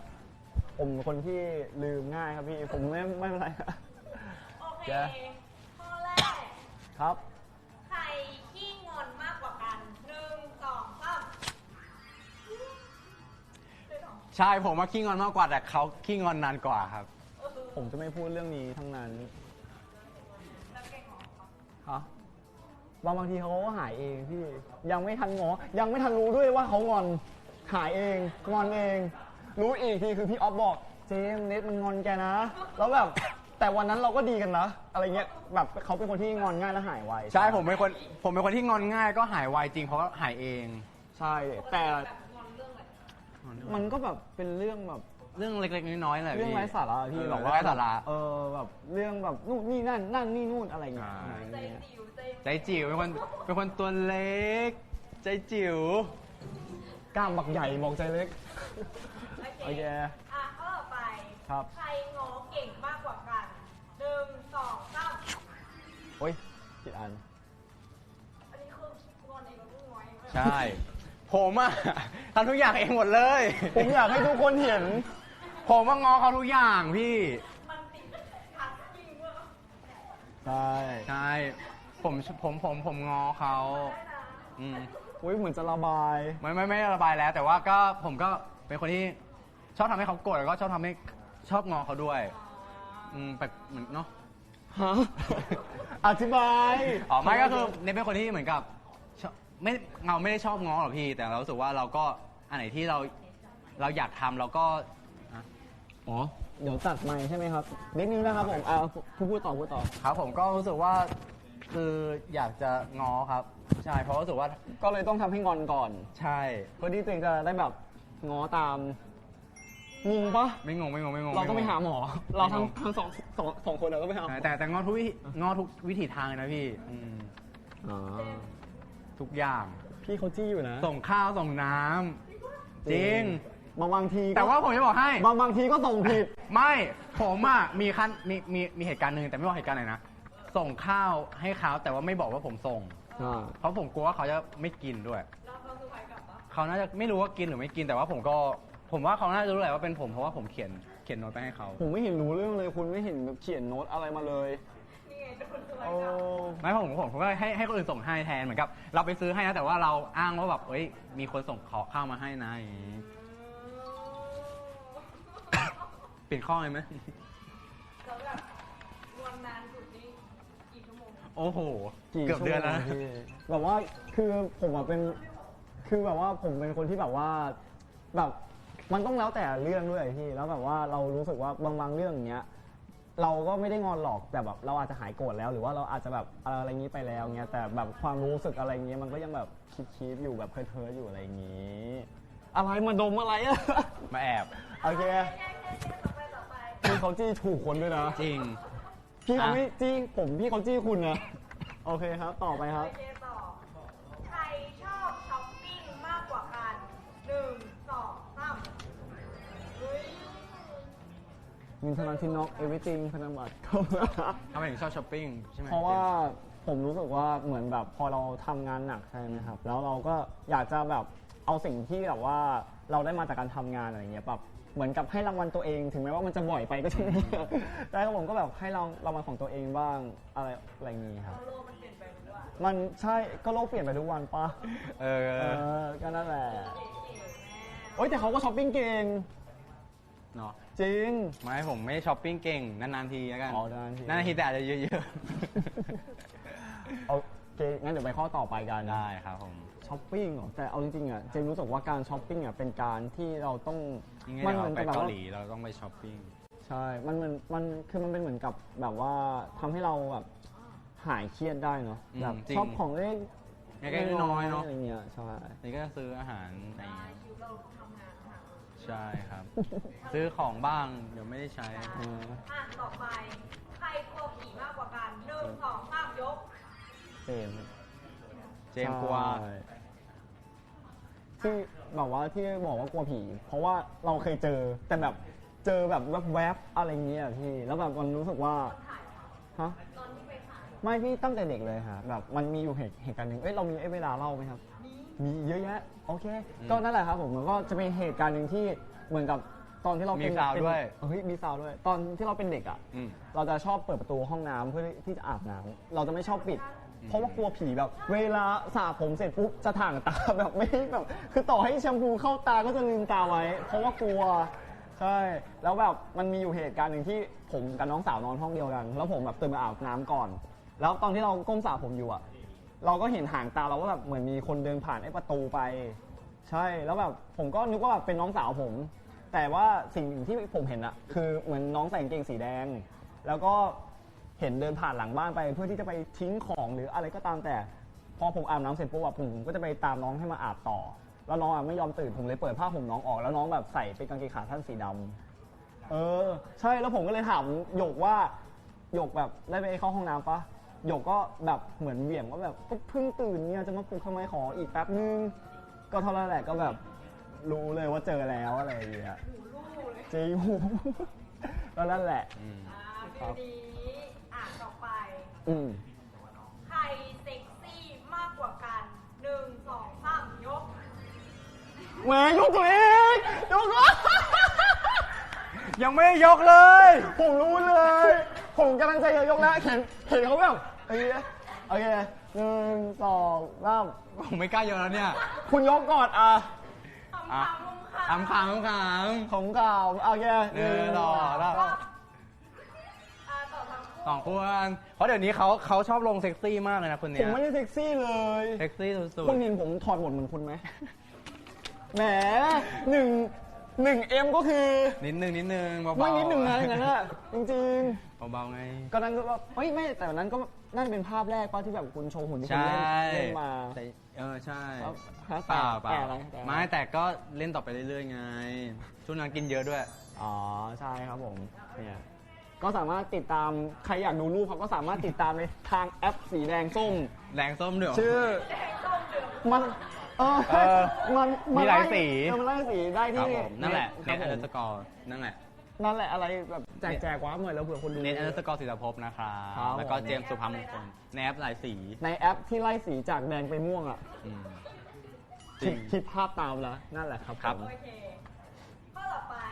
ใครขี้อ้อนมากกว่ากัน1 2 3ยกใช่ผมเป็นคนขี้อ้อนครับเพราะว่าเป็นคนติดสกินชิปใช่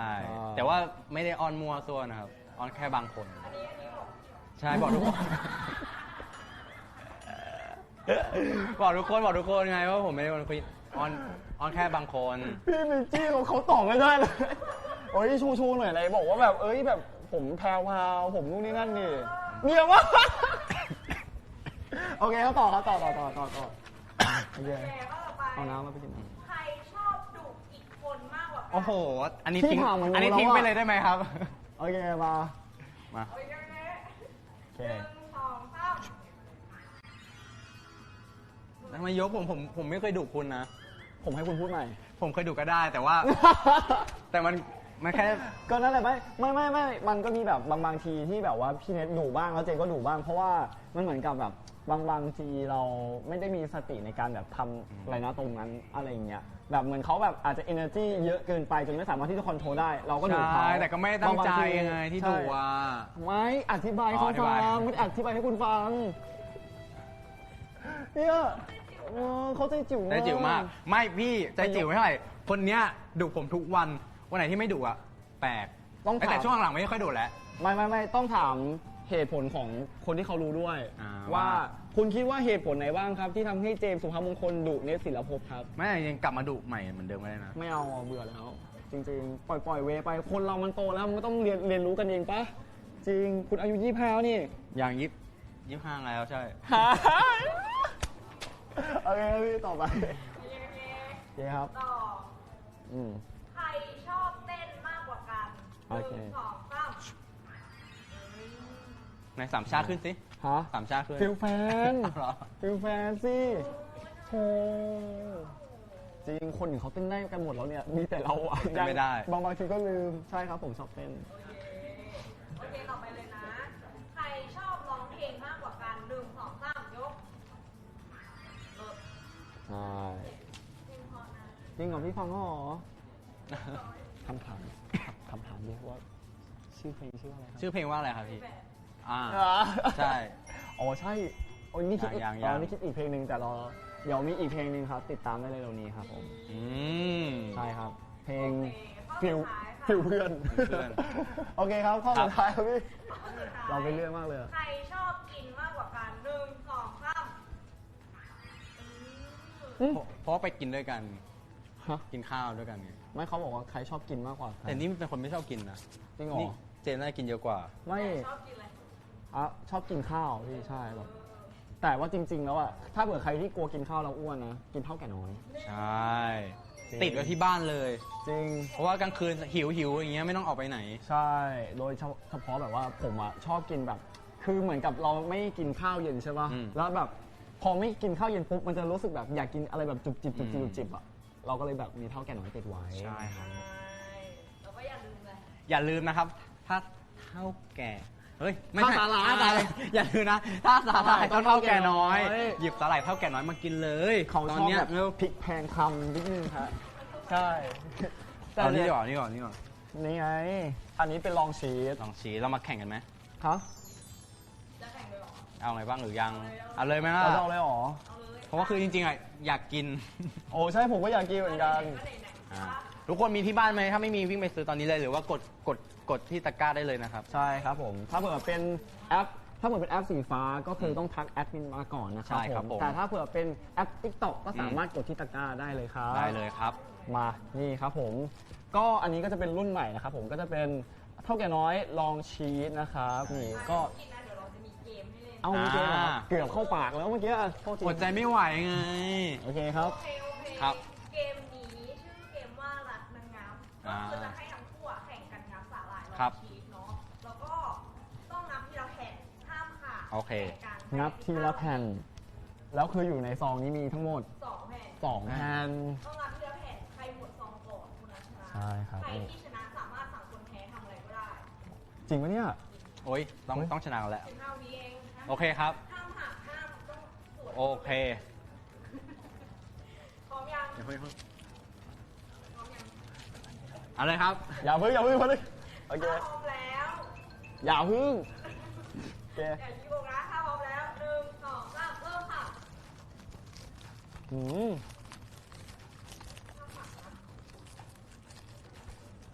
อืม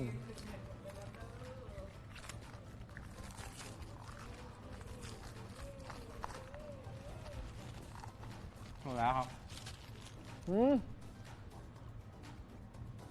ผลตัดสิน อีกอันผลตัดสินใคร ผมดิ ฮะ ผมมาก่อน จริงเหรอ อืม จริงปะเนี่ย กินน้ำก่อนกินน้ำก่อน โอ้ยแล้วแบบนี้ก็คือคนที่แพ้ก็คือต้องโดนทำทุกอย่างที่เขาสั่งเลยเหรอฮะ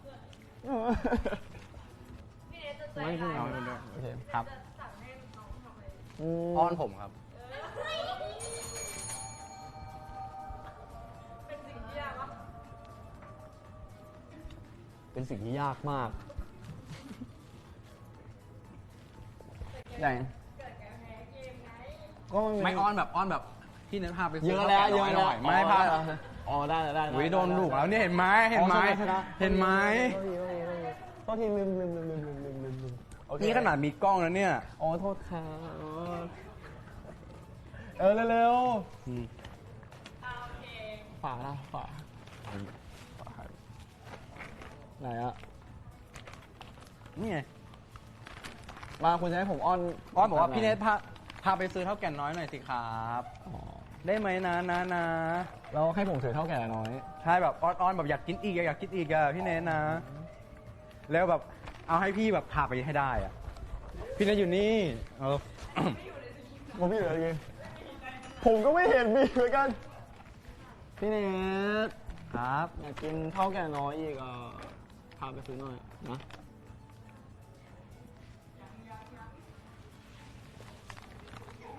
พาไปซื้อหน่อยแล้ว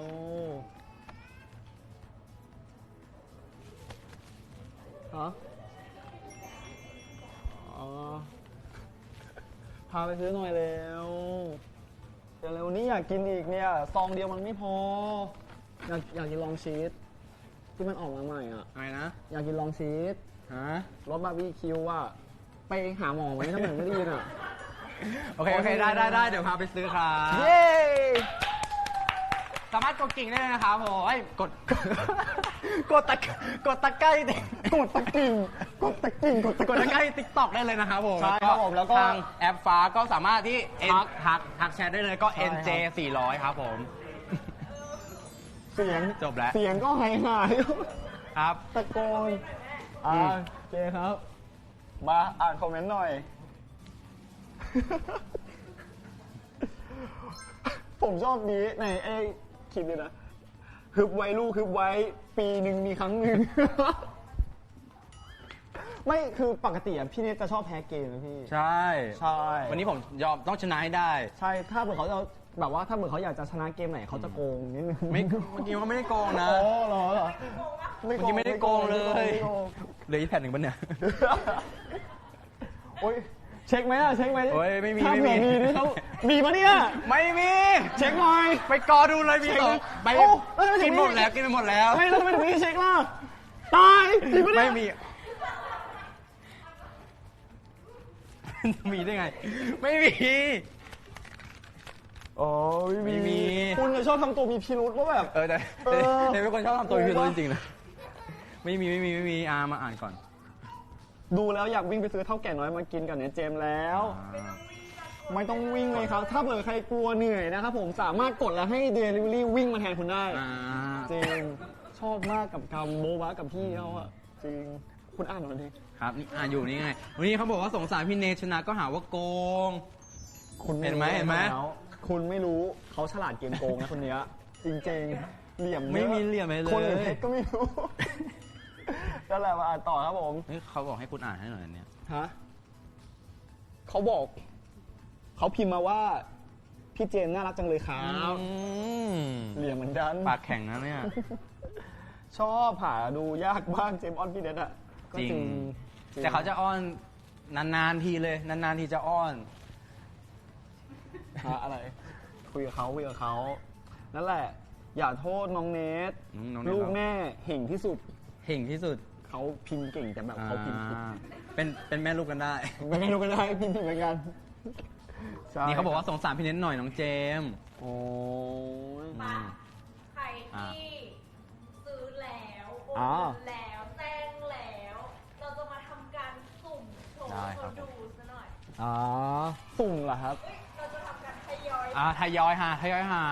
เราจะทยอยหา ทยอยหาเลย ใช่ ทยอยหาเลย พอบางคำพูดไม่ได้นะครับผม อ่า เดี๋ยวจะปลิว อ่า นะ ก็คือ ครับผม ตอนนี้รายชื่อทั้งหมดนะคะ ก็จะเป็นรายชื่อจากแอปฟ้าแล้วก็รายชื่อจากติ๊กต็อกเนาะสำหรับคนที่ชำระเงินโอนเงินเรียบร้อยแล้ว ครับ แจ้งในระบบเรียบร้อยต่างๆนะก็คืออยู่ตรงนี้หมดเลย โอเค เดี๋ยวเราจะมาเลือก2คนจากแอปฟ้าแล้วก็2คนจากติ๊กต็อกนั่นเอง ก็ทั้งหมดเป็น สี่ 4 คน 4 คนสุ่มรวมอ่ะ สี่คนจุ่มรวม โอเค โอเค ซึ่งเดี๋ยวสุ่มแล้วได้เดี๋ยวเช็คอีกทีหนึงเพราะว่าโอนหรือยัง อ๋อโอเคได้ครับผม ก็ถ้าเกิดใครที่ยังไม่ได้โอนนะครับ ต้องรีบโอน รีบโอน แว เลยนะ ครับผมจริงเพื่อป้องกันสิทธิ์ของตัวเองด้วย รอให้อีก3 วิ 1 2 3กดเลย นับอะไรไวขนาดนี้นับก่อน5 4 คน5 4 3 2 คุณเจมส์กด โอเครอ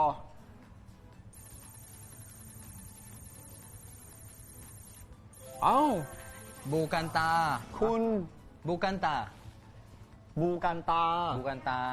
ยินดีด้วยนะคะ ยินดี เดี๋ยว ด้วยนะครับ ให้ทางทีมงานเช็คนะครับผม โอเคแคปด้วยครับโนกดปุ่มนี้กับปุ่มนี้พร้อมกันปะไม่ใช่ ต้องกดปุ่มนี้ปุ่มนี้พร้อมกันโอเคแคปแล้วนะครับ มา ต่อไป คนที่ 2 นะครับ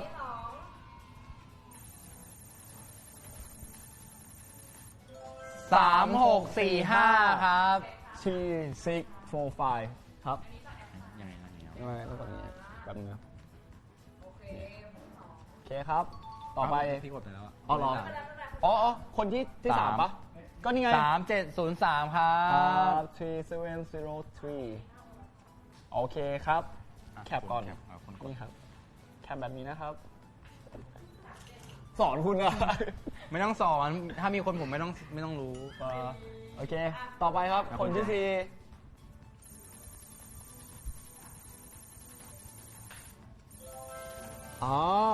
คุณอิมอิม อิมลินดา มิเชล มิเชล คืนนี้แล้วกัน ถ้าอ่านผิดขอโทษด้วยนะ ข ค อ รับ โทษ ผม นะครับ โอเค โอ ค เค รับ 4 คนแล้วครับ เดี๋ยวแป๊บนึงนะแคปก่อน แคปก่อน โอเคครับ เรียบร้อย โอเคนะครับ ยินดีด้วยนะครับ ยินดีด้วยนะครับ โอเคครับผม แล้วก็เดี๋ยวขอย้ำอีกรอบหนึ่งนะครับผมสำหรับใครที่ซื้อโอเค อันนี้นิดนึงปากแห้ง มีเหรอมีปะมีฟันนี้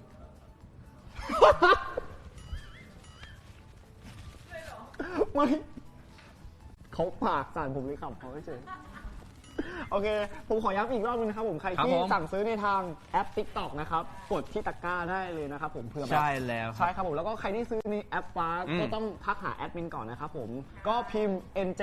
400เท่ากับจำนวนที่ทุกคนสั่งซื้อได้เลยนะครับแต่ถ้าเกิดใครที่สั่ง1เซตไม่ต้องพิมพ์ว่าเท่ากับมานะครับผมสามารถพิมพ์ NJ 400แล้วก็1ได้เลยคล้ายมาซับสมุนมันถึงขั้นที่แบบเราซับเองได้เลยเหรอ ได้อ่ะครับผมมาอ่านดีกว่าเรามาอ่านกันบ้างดีกว่า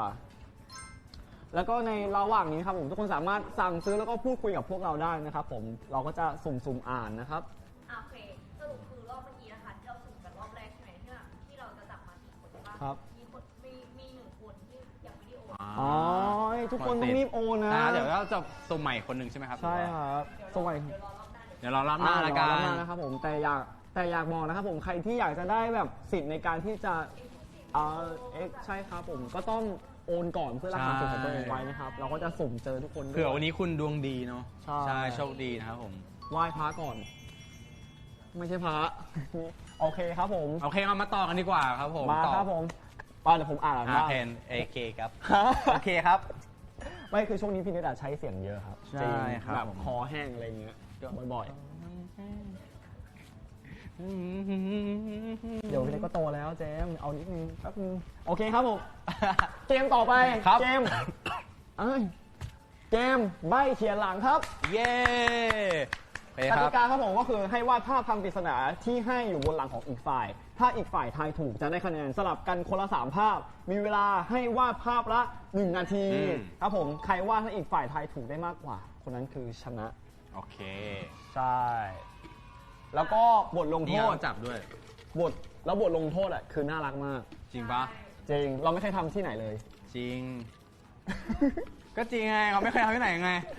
ผมอยากให้เขาพูดคำว่าอ๋อจริงเหรอจริงโอเคก็คือมันเป็นรูปแบบเป็นรูปเท่าน้องๆเท่ากันน้อยแต่ยังไม่บอกว่าเป็นรูปอะไรจริงก็ผมจะพูดแค่นี้นะโอเคผมพูดเกินไปแล้วมาใครเริ่มก่อนเดี๋ยวผมจะไม่ผมจะทยอยจับโอเคผมเริ่มก่อนก็ได้ครับคนที่เปิดอ่านก็คือจะเป็นคนวาดใช่ไหมครับคุณหันหลังให้เลยเหรอเอ้าก็คุณต้องวาดให้ผมคุยกันดีๆไม่ต้องหันหลังให้กันก็ได้ปะผมไม่เคยหันหลังให้คุณอยู่แล้วผมชอบมองหน้าคุณอยู่แล้วหันหลังแบบเดิมดีแล้วจริงก็ช่วงนี้อวดไม่ได้ครับไม่มีใครให้อวดชิงมันสีผมเลยนะตอนนี้หันหลังเร็วเดี๋ยวว่าโอเคคุณหลับตาด้วยนะเพราะว่าผมจะให้คนทางบ้านดูได้หันไปทางอื่นหันไปด้านขวาของตัวเองโอเคเจมมองพี่เป็นอย่างนั้นด้านขวาจ้าด้านซ้ายเนาะนี่ครับเห็นไหมครับโอเคอันนี้คือวาดลงบนเสื้อเลยนะครับลงซึมโอเคได้เดี๋ยวผมลองดูก่อนว่ามันซึมไหมโอเคยืนใช่ไหมครับเอาไม่ได้ยืนเดี๋ยวผมลองหลายชั้นดีกว่าโอเคหันมาทางนี้นะครับทุกคนเห็นไหมครับโอเคมันพี่จะรู้สึกไหมลองก่อนไม่รู้สึกสัก2 แผ่นก็ได้หรือใช้มือไหมมือเหรอไม่ได้โอเคคุณรู้สึกไหมเพราะว่าเสื้อมันหนาด้วยปะงั้นเดี๋ยวผมแบบทำเป็นมือลองมือก่อนมันยากว่าคำก็เนี่ยเดี๋ยวลองดูนี้คืออะไรเอาใหม่ดิเพราะว่าเสื้อมันหนาไงหรือว่าต้องถอดยันเหรอยันอะไรมางั้นเดี๋ยวผมลองวาดก่อนโอเคครับโอเคย้ำเส้นเดิม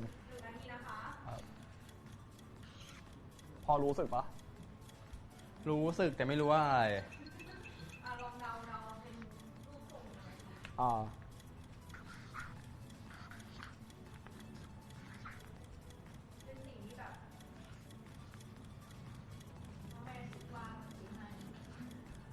ใช่เราต้องใบ้ด้วยนะฮะ อ๋อ อันนี้น่าจะ ถ้าใบน่าจะรู้แล้ว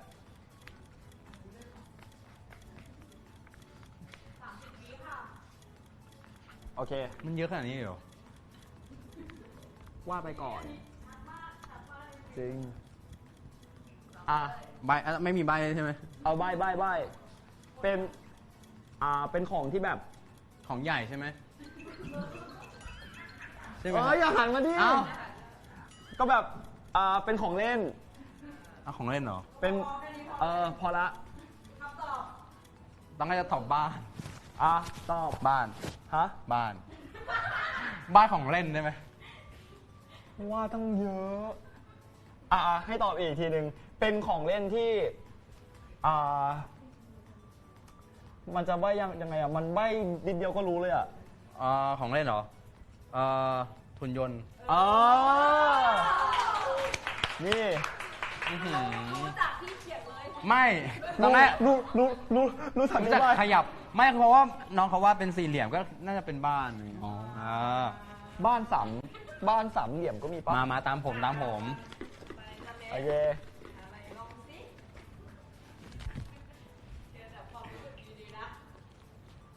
โอ้โห เหมาะมากงั้นดูน้องวาดเดี๋ยวผมวาดนะ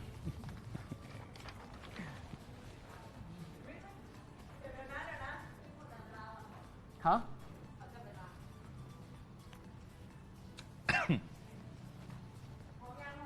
ครับ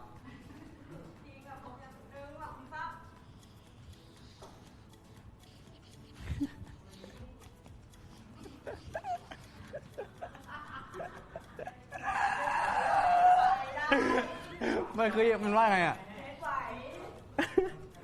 กดแรงๆหน่อยมันไม่รู้ ก่อนนะ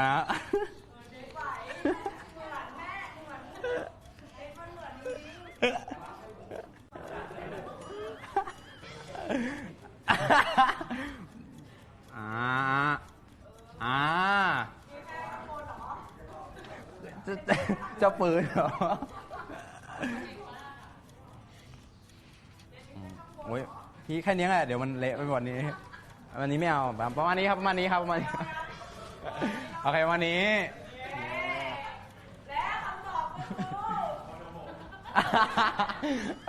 เอ้ยเราเป็นแบบไม่เ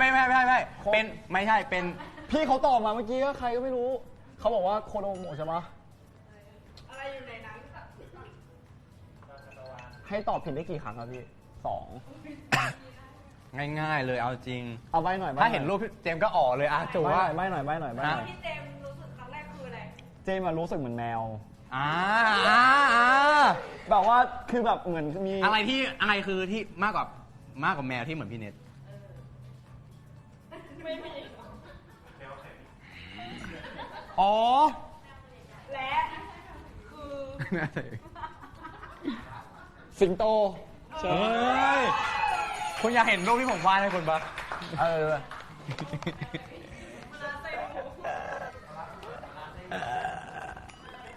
ศิลปะไม่มีผิดไม่มีถูก ไม่ถูก จริงมันอยู่ที่คุณจะตีความ จริงมันเป็นฟิล โคโดโมะจริงๆพี่ไม่ได้พูดเลย ต่อ โอ้ยสนุกอ่ะชอบพี่ของมือมาเลยโคโดโมะโอเคครับมาโอเค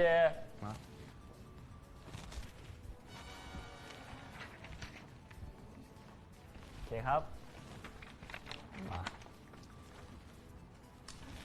กอดอกเพราะหลังมันจะได้ตึงคุณของเขาเหรอครับอ๋อ ถ้าพร้อมแล้ว1 2 3ไป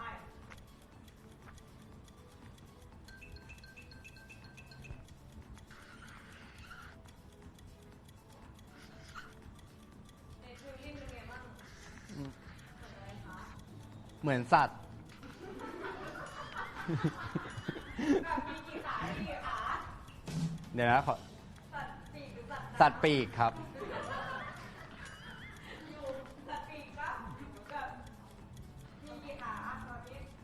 ไม่น่ามีขา แล้วบินแบบสูงวะ เกาะที่ต้นไม้อะดอกไม้ โอเค เป็นสัตว์ใช่ไหมไม่ ใช่ไหม ไม่เห็นอะไรเลยแค่บอกเอง โอ้ยถ้าแบบนี้ก็คือต้องปัดเขาแพ้แล้วนะ ไม่เอาผมไม่รู้ไม่เห็นแต่แค่บอกไม่ก็มันไม่เห็นน่ะ ผู้ชมทางบ้านครับผม แอป TikTok กับแอปฟ้านะครับ พิมพ์มาว่าข้อนี้ควรให้ผ่านไหมหน้าตอนนี้เลยครับผม ผมยังไม่เห็นเลยเอาจริง จริงเหรอ จริงเป็นสัตว์ป่ะเป็นสัตว์ป่ะ ฮะ เป็นสัตว์ป่ะเป็นสัตว์เหรอ มันก็คล้าย เอาเป็นแมลง ๆคล้ายๆเหมือนกัน ผีเสื้อ นี่มั่นใจปะ มั่นใจก็ได้เมื่อกี้เห็นมันมีปีกแต่ยังไม่เห็นรูปยังไม่เห็นรูปจริงๆนึกว่าเห็นแล้วเหรอไม่ผีเสื้อเหรอ ให้ตอบอีกครับ ผีเสื้อ โอเคนะ จากสัญชาตญาณเลย มาพี่ได้ตอบผีเสื้อนะครับคำตอบก็คือรถ ไม่เห็นวงกลมไงคิดว่าแบบวงกลม อุ้ยนี่ ปีก เอาแล้วไหนบอกว่าคุณไม่ได้ ไม่ เห็น แบบ ไง ไอ้มีอะไรเห็นอะไรรู้สึก มันไม่เห็นมันไม่ได้ คุณบอกว่าเห็นทั้งปีกเห็นทั้งแบบกลมๆเมื่อกี้ ไม่ก็แบบเห็นคิดว่าแบบคือครั้งงานล่าสุดมาวาดผีเสื้อกันไงนี่ก็ตีความไปเป็นหัวใจเป็นผี เชื่อนั่นแหละครับรถนะครับ ไม่ใช่ผีเสื้อเด้อมาต่อไปพี่ได้สุ่มเดี๋ยวมันนึงติดไลค์ก่อนเผื่อเขามองเผื่อผมมองเองอ่ะ อุ้ยมันมีแต่ยากๆของผมหนูมัน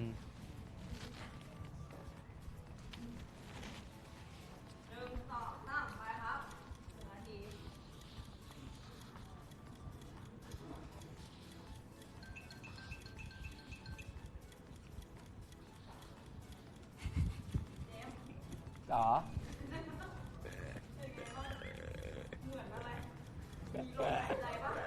อยากอ่ะ เดี๋ยวมันว่าไงอ่ะเดี๋ยวย ากอ่ะคือตอนนี้ผมแบบผมเดายากมากเลยอ่ะ30 วิค่ะ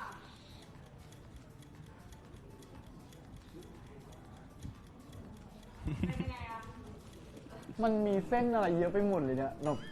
เหมือนเขาขีดเยอะมาก มีชีวิตไหม ผม เสร็จ ว่า แล้ว ที่ไม่เคยเห็นแบบนี้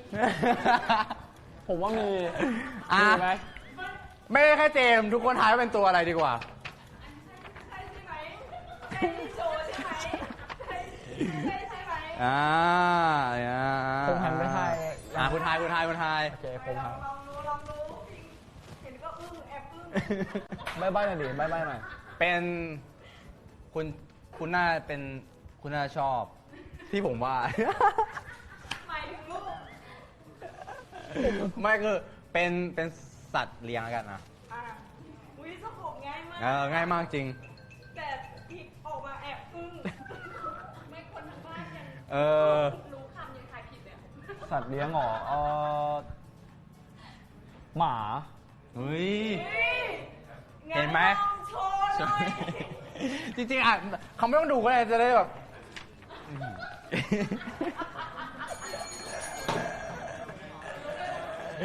น่ารักไหมล่ะ แอบอึ้ง มันจะไม่ผิดมันจะไม่ถูกถ้าเผื่อมันไม่มีท็อปปิกคำว่าหมา แต่น่ารักนะน่ารัก คุณ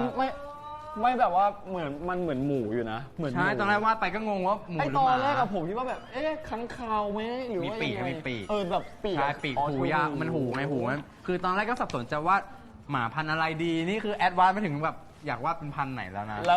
ล้วนี่พันอะไร ไม่รู้ หมาใช่ไหมมาอันนี้คนละสามภาพ ใช่ครับ ผมภาพสุดท้ายขอบคุณครับ ยังจะมีเหรอครับ โอเคหันไปครับ ครับผม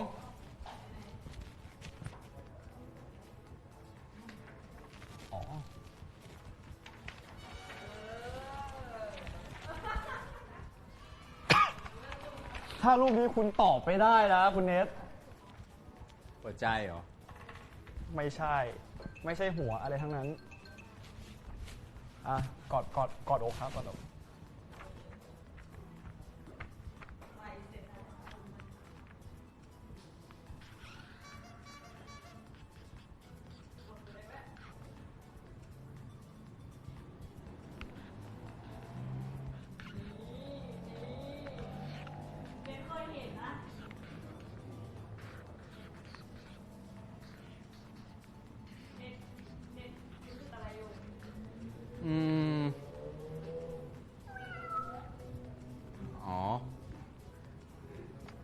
โอเค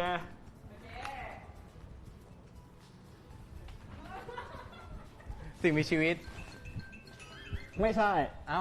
ไม่ใช่เหรอ ใช่ แต่แกเห็นทุกวัน ผมรู้แล้วว่าคุณฟังเสียงแมวแล้วคุณคิดว่าแมวอ่ะ เออ แล้วคือพี่เขาสอบขาดเราสุดๆนะเมื่อกี้โอเค อะไรมีใบอีกไหม ฮะ ไม่น่าช้าหรอ ไม่ผมชอบพี่จัง อะไรอ่ะ ไหนใบหน่อย ใหญ่โตมโหฬาร ใช่ ขาดไม่ได้ จริง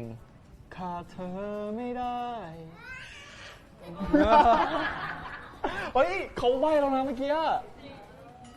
เด็กเหรอ ไม่ใช่ไม่ไม่ เอาเราตอบแล้วเขาใบ้เยอะมาก ขาด เมื่อ เธ กี้ อไม่ได้ ขาดเธอไม่ได้ เสียงเด็กร้อง เป็นธรรมชาติ อ้าวใช่เป็นธรรมชาติ เป็นธรรมชาติ เป็นธรรมชาติ อากาศ ตอบมาแล้ว อะไรอ่ะ น้ ให้ตอบครั้งสุด ำ ท้าย ขาดเธอไม่ได้ ผม โอเค ตอบผม อะไรทำไมยากจังเลยอ่ะ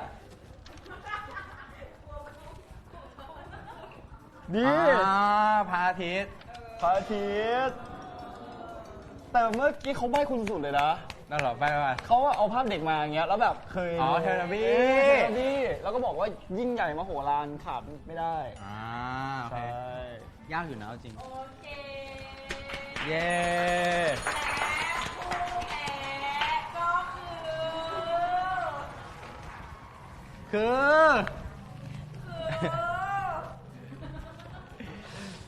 คุณเนท เย้ ใช่ ต้อง ไหม เป็นแผนด้วยนะ เอาเดี๋ยวก่อนเขาไม่พอ ใช่ครับผมเอง ยากอ่ะ ยาก ใส่รางวัลปลอบใจให้แอครูปเท่าแก่น้อย3แอคค่ะส่งได้เลย อยากเปลี่ยนกติกาว่าแบบคนแพ้ต้องโดนคนสั่งทำอะไรก็ได้อะ ทำไมคุณจะสั่งให้ผมอ้อนคุณเหรอไม่เอานะ ผมจะสั่งให้คุณวิดพื้น เฮ้ย ได้อ่ะ เฮ้ย จริงเหรอพี่ อ่ะ แบบวิดแต่เอาขาชี้ฟ้าขึ้นนี่ ได้ อันนี้คือผมหยิบใช่ไหม มางั้นเดี๋ยวผมหยิบเองเดี๋ยวผมสุ่มอันนี้ก็จะเป็นให้เหรอ ไฮเป็นรูปไฮอย่างนี้โอ้ย เอาอย่างทำไมบ้าง คุณต้องทำหน้าให้เหมือนด้วยนะ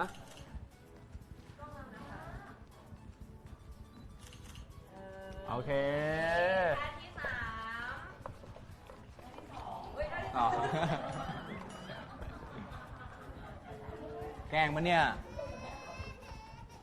นี่รูปนี้ครับ เดี๋ยวนะมือของผมโอเคผิดปะ โอเค ทำปากเป็นตัวโออ๋อโอเค รูปสุดท้ายผมขอเลือกเองดีกว่าผม เรื่องมาเหอะไงที่คุณว่าผมน่ารักก็เอามาเหอะ รูปนี้ครับ นี่ว่าแล้วว่าต้องเป็นรูปนี้ รูปนี้รูปน้องกองนี้เอานี้ 1 2 3 มาคุณเจมส์ทำอันเนื้อกัน อะไร ไม่เผื่อแบบแฟนคลับอยากเห็นไงสามรูปเหมือนแพ้อะเอาจริงอะ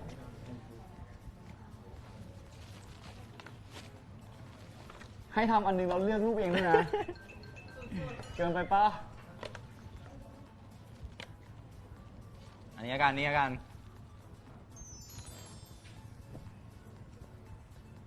อ๋อ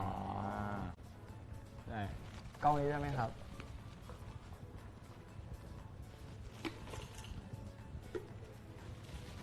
เอ้ยน่ารักนะเนี่ยข้างหลังตุ๊กตาน่ารักมาก เหนื่อยอะ โอเค โอเค เดี๋ยวตอนนี้เราให้มาเปิดคุยกับแฟนๆหน่อยดีกว่า ได้ครับ เลยครับ มา อันนี้ของผมก็จะเป็น TikTok นะครับ ส่วนนี้ของพี่เนก็เป็นแอปฟ้า เดี๋ยวน้องเจมส์ดูไปพร้อมๆกับพี่ เอาได้ครับผม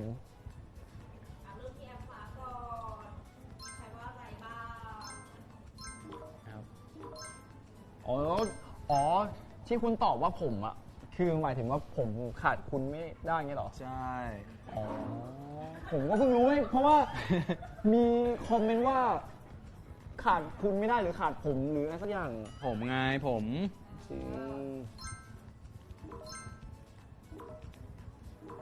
พี่เนทป่วยเหรอลูกไอบ่อยจัง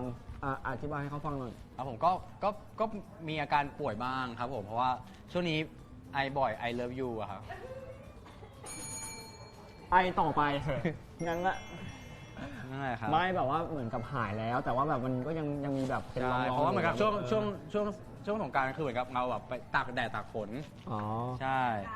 แพ้อากาศใช่ครับช่วงนี้อากาศไม่ค่อยดีด้วย วันนี้มีความสุขมากๆเลยครับ ขอบคุณนะยินดีเลยครับ ครับ เราก็อยากให้ทุกคนมีความสุขกันแหละแบบ ใช่ครับผม เราก็อยากให้ทุกคนแบบทั้งแบบมีความสุขกันกับเราแล้วก็ได้สินค้าดีๆจากทางเท่าแก่น้อยไปทาน ใช่ ด้วย แล้วครับผม ใช่ครับ อืม เดี๋ยวพี่เนยก็โตแล้วครับน้องเจมส์จริงครับ คือสามารถโตได้มากกว่านี้อีกใช่ไหมครับ จริงๆเวลามีความรักจะดูเด็กลงอะไร เสียงเอฟเฟกต์มา อ่ะ งงมาก I love you too อดทนนะเจนเดี๋ยวพี่เนยก็โตอดทนนะเดี๋ยวพี่เนยก็โตแล้ว อดทนมาทุกครั้งแหละช็อตกันเก่ง มุกเสียวอีก นี่ย โอเค ฟิลนี้ คือฟิลนี้ครับ เดี๋ยวเรามาอยากดีกว่าว่าถ้าในแอปฟ้าต้องใส่รหัสอะไร ใช่ครับผมก็ ใครที่สั่งซื้อเท่าแก่น้อยผ่านแอปฟ้านะครับผมเน้นย้ำเซตพิมพ์ว่า NJ ตัวใหญ่นะครับ แล้วก็ 400 แล้วก็ไม่ใช่เซต NJ 400 ในราคา 400 บาท จะประกอบด้วยสาหร่ายทอดครับผมรสต้มยำมันกุ้งอยู่ไหมเลยครับรสสาหร่ายทอดนะครับผมรสต้มยำมันกุ้งนะครับผม6 ซองก็หรือว่าจำนวน1แพ็คนั่นเอง ครับ แล้วต่อไป ผม ก็สาหร่ายอบลองชีสรสบาร์บีคิว ขนาดนี่ครับ 1 กล่องมีทั้งหมด 12 ซองครับผม แล้วก็อันสุดท้ายเป็นออริจินอลก็ 12 ซองเหมือนกันครับผม แล้วก็จะแถมฟรีนะครับผม ครับ โค้ดแจกพอยต์สุดปังทั้งหมด 20 โค้ดต่อ 1 เซตครับ ครับผม ใช่ แล้วก็พร้อมสุ่มพรีเมียมพิเศษนะครับ รูปโพลารอยด์พร้อมลายเซ็นจำนวน 100 รางวัลนะครับผมก็ใช่เป็นเซ็นสดเลยครับผม ถ่ายสดเซ็นสด ใช่แล้วครับผมไม่ต้องไปไหนแล้วครับแล้วก็จะบอกว่าพิเศษขั้นสุดนะครับผมขั้นกว่านะครับผมสำหรับผู้ที่สั่งซื้อพร้อมโอนเงินและแจ้งในระบบ มีสิทธิ์ร่วมลุ้นช็อตวิดีโอจากพวกเราในเจมจำนวน10 รางวัลนะครับผม ใช่ครับผม จริงๆจะครับ7 รางวัลแล้วเหรอครับ ไปแล้ว3เหรอ เพราะว่าเราเขียนกันไปรอบนึงแล้ว อ๋อเราเคลียร์ไปรอบนึงแล้ว ใช่เหลือ7รางวัลแล้วก็คือรีบโอนรีบถ่าย ใช่ไหมครับ เดี๋ยวเรามาลองถ่ายให้เขาเห็นดูดีกว่า ว่าเราถ่ายจริงแล้วก็เดี๋ยวเซ็นจริงด้วย ใช่ครับผม คุณถือก่อน เดี๋ยวผมถือตรงนี้ โอเคครับ อืม 1 2 3เอ้ยเอาใหม่1 2 3โอเค นี่ครับ เดี๋ยวให้ทุกคนดูเลย นี่ ยังไม่เห็น โอ้ เลย งไม่ห็นนี่ แล้วเขามีทิ้งด้วยนะว่าถ้าเกิดอยากให้รูปขึ้นเร็วอะต้องใช้ความร้อน ใช้มือ2 ข้างประกบกันอย่างนี้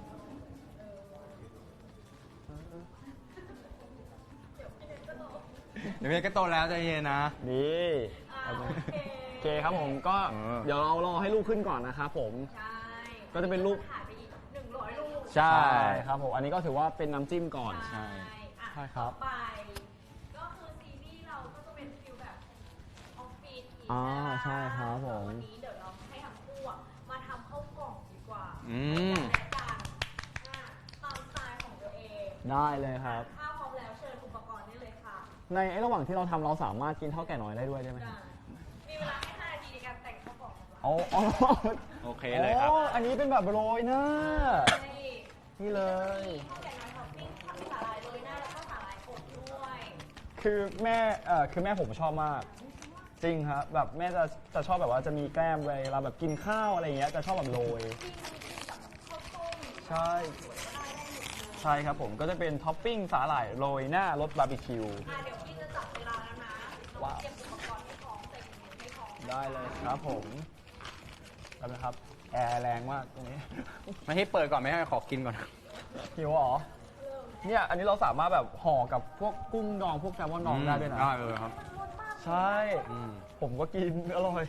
โอเคครับ ใส่ถุงมือครับคุณเนทอ๋อของคุณก็มีนี่ อันนี้ให้แต่งเข้ากล่องให้แบบกันและกันนะ อ๋อ ได้ครับ ใครคือกันและกันครับ เดี๋ยวเทปต่อไปผมว่างเลยนะพี่ ผมยัง เดี๋ รั ยว บอยู่เลยทำ เดี๋ งาย วน คุณก็เหงาดิไม่มีผมอ่ะ โอ้โหอุ้ยอย่าทำหน้างั้นสิครับว้าแล้วแบบคนมือเปียกแบบผมอ่ะ การใส่ถุงมือพลาสติกเป็นอะไรที่ยากมากจริง มาครับ อ๋อจบผมใช้แค่ข้างเดียวนะครับ ก่อนที่จะกินนะครับก่อนที่จะทำนะครับเดี๋ยวผมป้อนคุณก่อน อ๋อโอเค เติมพลังนเติมพลังี่รสอะไรอ่ะ ฮะนี่ไงรสนี้ รสออริ ออริ จิ จิ น น อ อ ล ลครับผมแต่ว่าเขามี2รสเลยนะครับแจกเลือดเลยครับผม ได้ครับเลิศเลยครับ เดี๋ยวผมทำแล้วให้พี่ๆชิมด้วย โอเคครับ เดี๋ยวขอฉีกอันนี้ก็เป็น เอาแบบน่ารักไปเลยแม่ ได้ครับ ถ้าพร้อมแล้ว1 2 3 5 ที5 นาที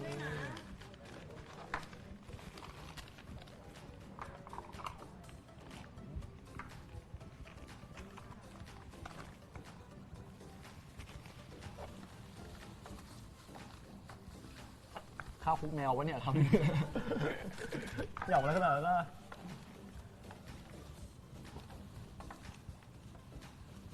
นี่เรามี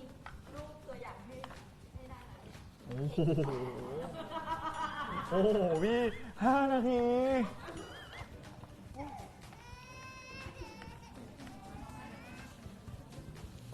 ไลค์เท่าไหร่เท่านั้นเราตั้งใจอยู่แล้วใช่ไหมอ่ะ ใช่ ผมตั้งใจมาก ชี้ช่องทางรวยด้วยเนี่ย ตอนเนี้ย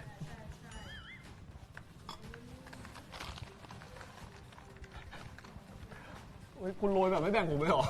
มี2 ซองนะครับ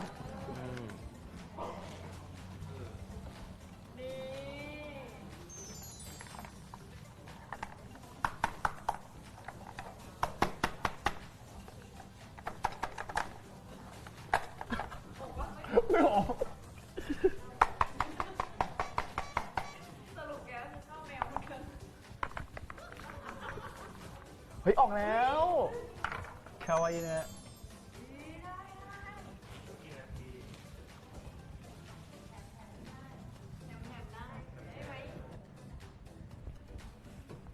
ตายละ 3 นาที 20 วิ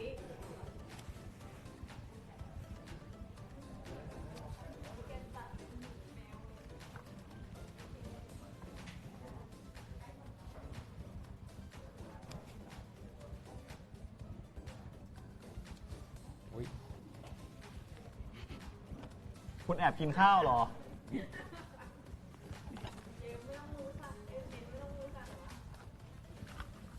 อุ้ย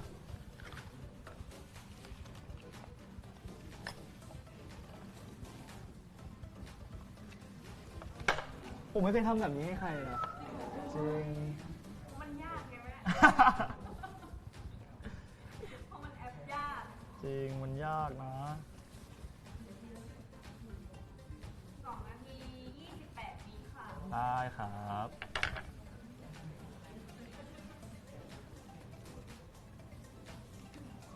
แล้วคือเราต้องกินของอีกฝั่งด้วยใช่ไหมครับ เราต้องกินของอีกฝ่ายด้วยใช่ไหมครับ ขอบคุณมากพี่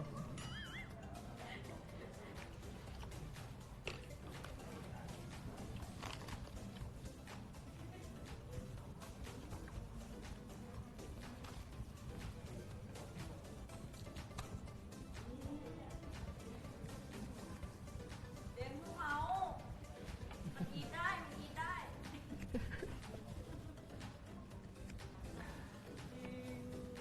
เราก็อยากให้คนที่เรารักกินของดีๆปะแบบตอนที่แม่ป่วยหรือว่าอะไรอย่างเงี้ย เราก็อยากให้แม่แบบสุขภาพร่างกายแข็งแรงดีขึ้น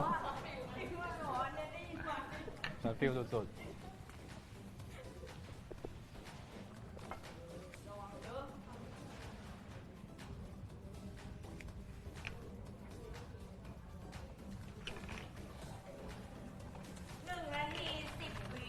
โอเคครับ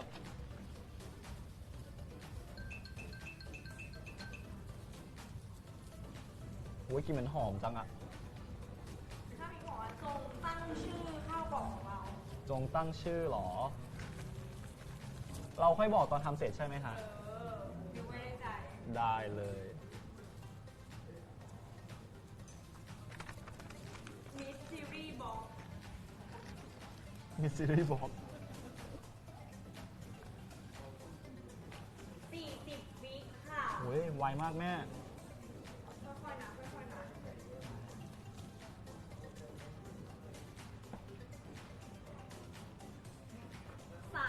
30 วิครับ 25 วิค่ะเดี๋ยวไม่ต้องสั่นเด้อ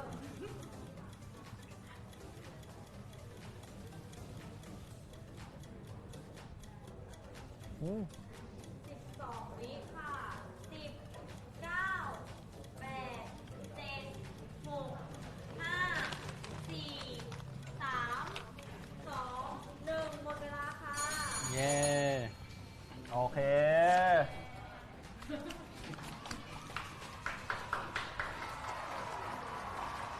บอกปวดหลังมาก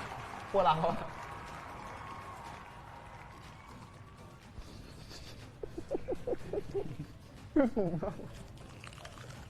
โอเคครับเสร็จแล้ว ภูมิใจ สวยมาก ที่มันไม่เสร็จอ่ะ เพราะว่าเราทำไปแล้วกินไป อืม จริง ๆ แต่ว่าตอนที่เราทำเราก็ได้กลิ่นหอมอะเราก็แบบ มันก็อดใจไม่ได้อ่ะ มา ใครจะโชว์ผลงานใครก่อนอ่ะเป็นไรอ่ะ อ๋อเจ้าน้ำเหรอ ขอบคุณครับ นี่น้ำใคร ของคุณ ของพี่ครับ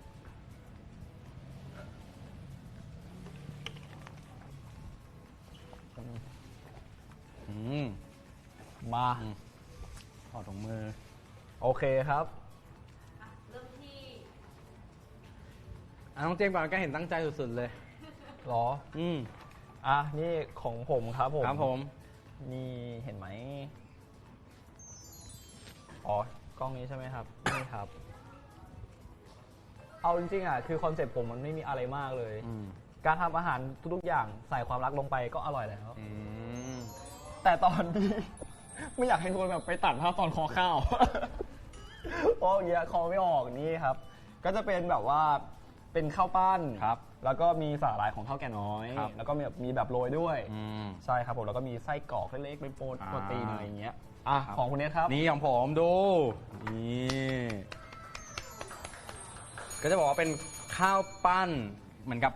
ปั้นกับข้าว ก็คือเอาข้าวผสมสาหร่ายครับผม อ่า ใช่ เพราะว่ากินด้วยคู่กันมันอร่อยแน่นอนครับผม แล้วก็ เป็นโอนิกิริปะ ฮะ เป็นโอนิกิริที่แบบเขาปั้นข้าวกันอะที่แบบทำเป็นข้าวปั้นกันอะ ก็ได้ก็ได้ ไม่ไงเขาบอก อ๋อ พูดแบบภาษานี้ต่อ โอเคครับผมแล้วก็ที่สำคัญก็คือมีเป็นโปรตีนด้วยก็คือเป็นนี่ครับผมเป็นเป็น เป็นโบโลนา โบโลนาครับผม มี แล้วก็เป็นรูปหัวใจเพราะว่าจริงๆเราอยากทำให้กับคนที่เรารักอย่างนี้ แล้วก็นี่ครับมีไส้กรอกด้วยแต่ว่าเราเอาพันเป็นตัวตัวนี้ สาหร่าย ใช่พันสาหร่ายครับผมแล้วก็มีอย่าลืมกินผักด้วยนะครับผมทุกคนต้องกินผักก็คือนี่เอาผักโรยเหมือนกับแก้มไปด้วย ใช่แต่ที่ขาดไม่ได้ก็คือสาหร่ายเท่าแก่น้อยเราโรยให้มันเต็ม ใช่ครับ จริง ก็ที่เราโรยไปก็จะเป็นนี่ครับเป็นตัวนี้เลย ใช่กินกับข้าวได้ เป็นท็อปปิ้ง ครับ ใช่ ผม ครับผมเป็นสลัดข้าวแกงน้อยท็อปปิ้งรสบาร์บีคิวนะครับ นี้ก็จะกลินหอมมาก จริง อืม อยากกินอีกแล้ว เดี๋ยวก่อนดิก็ต้องให้เขารู้ก่อน โอเคโอเคครับก็เสร็จเรียบร้อยแล้วประมาณนี้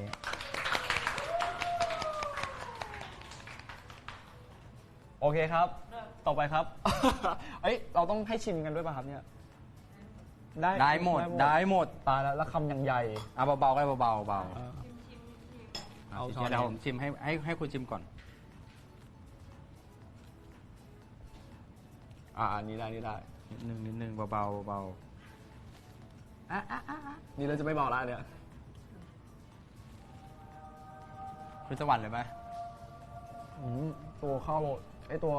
ที่โรยหน้าอร่อยมาก ใช่ ตัวท็อปปิ้งมาของผมบ้าง นี่ มันอาจจะไม่มีอะไรแต่คุณชิมดู ไม่มีอะไรปะ มีนี่ไง เนี่ยมีไส้กรอกมีข้าวมีสาหร่ายจากข้าวแกงน้อยเป็นไงดูแบบดูคิดดูแบบจะพูดอะไร การชิมอาหารต้องแบบลิ้มรสหน่อย อ๋อ แต่แบบว่าจานเนี้ยให้เลยเพราะว่ามีข้าวแกะสลัดข้าวแกะสลัดข้าวแกะน้อย เราก็เคี้ยวอยู่ก็ไม่สามารถจะช่วยพูดได้ จริงเฮ้ยแต่อร่อยนะเหมือนอร่อยกับการด้วยความที่แบบมันเข้ากับข้าวอ่ะ แบบแล้วอีกอย่างหนึ่งนะครับคือผมอ่ะชอบเนี่ยชอบที่แบบว่าสาหร่ายข้าวแกงน้อยแบบอบ คืออันนี้นะครับผมที่จากประสบการณ์ตรงเลย ก็คือตอนนั้นอ่ะหิว แล้วก็สั่งแบบพวกแซลมอนดองมา พวกกุ้งดองมา แล้วสาหร่ายหมด อันนี้พูดจริง ๆ เลย แล้ววันนั้นเราโชคดีตรงที่แบบว่าเราซื้อมาติดไว้ แล้วก็ใช้กับสาหร่ายตัวนี้ ก็คือเลิศแบบเลิศมากๆ เลิศเลยเนาะเลิศ ฮะ เลิศเลยครับ เลิศมากครับผม โอเค ก็ถ้าเผื่อใครที่อยากจะหาซื้อนะครับผมก็สามารถจิ้มลิงก์ในตะกร้าได้ใน TikTok นะครับผมแล้วก็สามารถพิมพ์ DM ทักไปหาทางแอปฟ้าได้เลยนะครับ ครับผม ใช่ โอเคครับผม เป็นไงบ้าง อร่อย ไหม อร่อย อร่อยเนาะ มาเดี๋ยวเรามาหาผู้โชคดีกันเพิ่มดีกว่า อ๋อ ได้เลยครับผม มาสุ่ม เราจะขอเคลียร์โต๊ะแป๊บนึงนะครับ ตอนเกียร์โต๊ะขอกินอีกนะอัน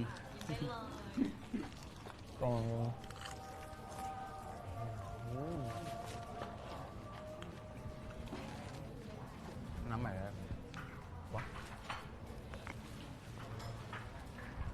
เป็นไงกันบ้างครับผมก็สามารถคอมเมนต์พูดคุยได้แล้วตอนนี้ก็ยังสามารถที่จะสั่งซื้อเท่าแก่น้อยแบบเซตได้อยู่นะครับก่อนที่จะจบไลฟ์นี้แล้วรีบๆนะครับผมมาเดี๋ยวเรามาอ่าน เร็วมาก เราจะมาอ่านคอมเมนต์นะครับผมแล้วก็อ่านชื่อของคนที่สั่งซื้อโอเคมา ครับ เรานี่ไงโทรศัพท์อยู่นี่ที่เครื่องของพี่เน็ตเลยนะครับ นับไปแล้วอ่ะ ขอ พี่ครับ ขอแล้วครับมาเดี๋ยวผมอ่านอันนี้รอนะครับผมเน็ตเจไม่ได้กินข้าวมาเหรอลูก จริงๆเรากินมาแล้วครับผมแต่ว่าก็อย่างที่ว่าแบบเป็นอาหารว่างได้ด้วยเป็นอาหารมื้อหลักได้ด้วยก็เลยแบบกินเพลินๆครับผมใช่สวัสดีครับ ก็ถ้าใครที่สั่งซื้อผ่านแอป TikTok ครับ นะครับผ ผม ม ของเท่าแก่น้อยกดจิ้มลิงก์ที่ตะกร้าได้เลยนะครับผม จิ้มเลยครับจิ้มเลยมันสะดวกมากเอาจริงๆ ใช่ครับผมแล้วก็ใครที่สั่งซื้อผ่านแอปฟ้านะครับก็สามารถพิมพ์ DM ทักมาหาแอดมินก่อนเพื่อที่เป็นการเปิดไอ้ระบบนะครับเพราะว่าไม่งั้นเดี๋ยวมันอาจจะตกหล่นแล้วแบบแอดมินอาจจะไม่เห็นนะครับผมขอบคุณครับโอเคมาเดี๋ยวเรามาอ่านสุ่มเลยนะเอ้ย ทยอยหา ทยอยหา ก่อนดีกว่าทยอยหากี่รางวัลครับ4 รางวัล 4 รางวัล อ่ะคุณ มาครับผม โอเค เริ่มเลย3637ครับยินดีด้วยนะครับคุณ3637คุณ3637 ใช่ไง โอเค แคปเรียบร้อย ปัดไป ต่อไปนะครับ อีก 3 3593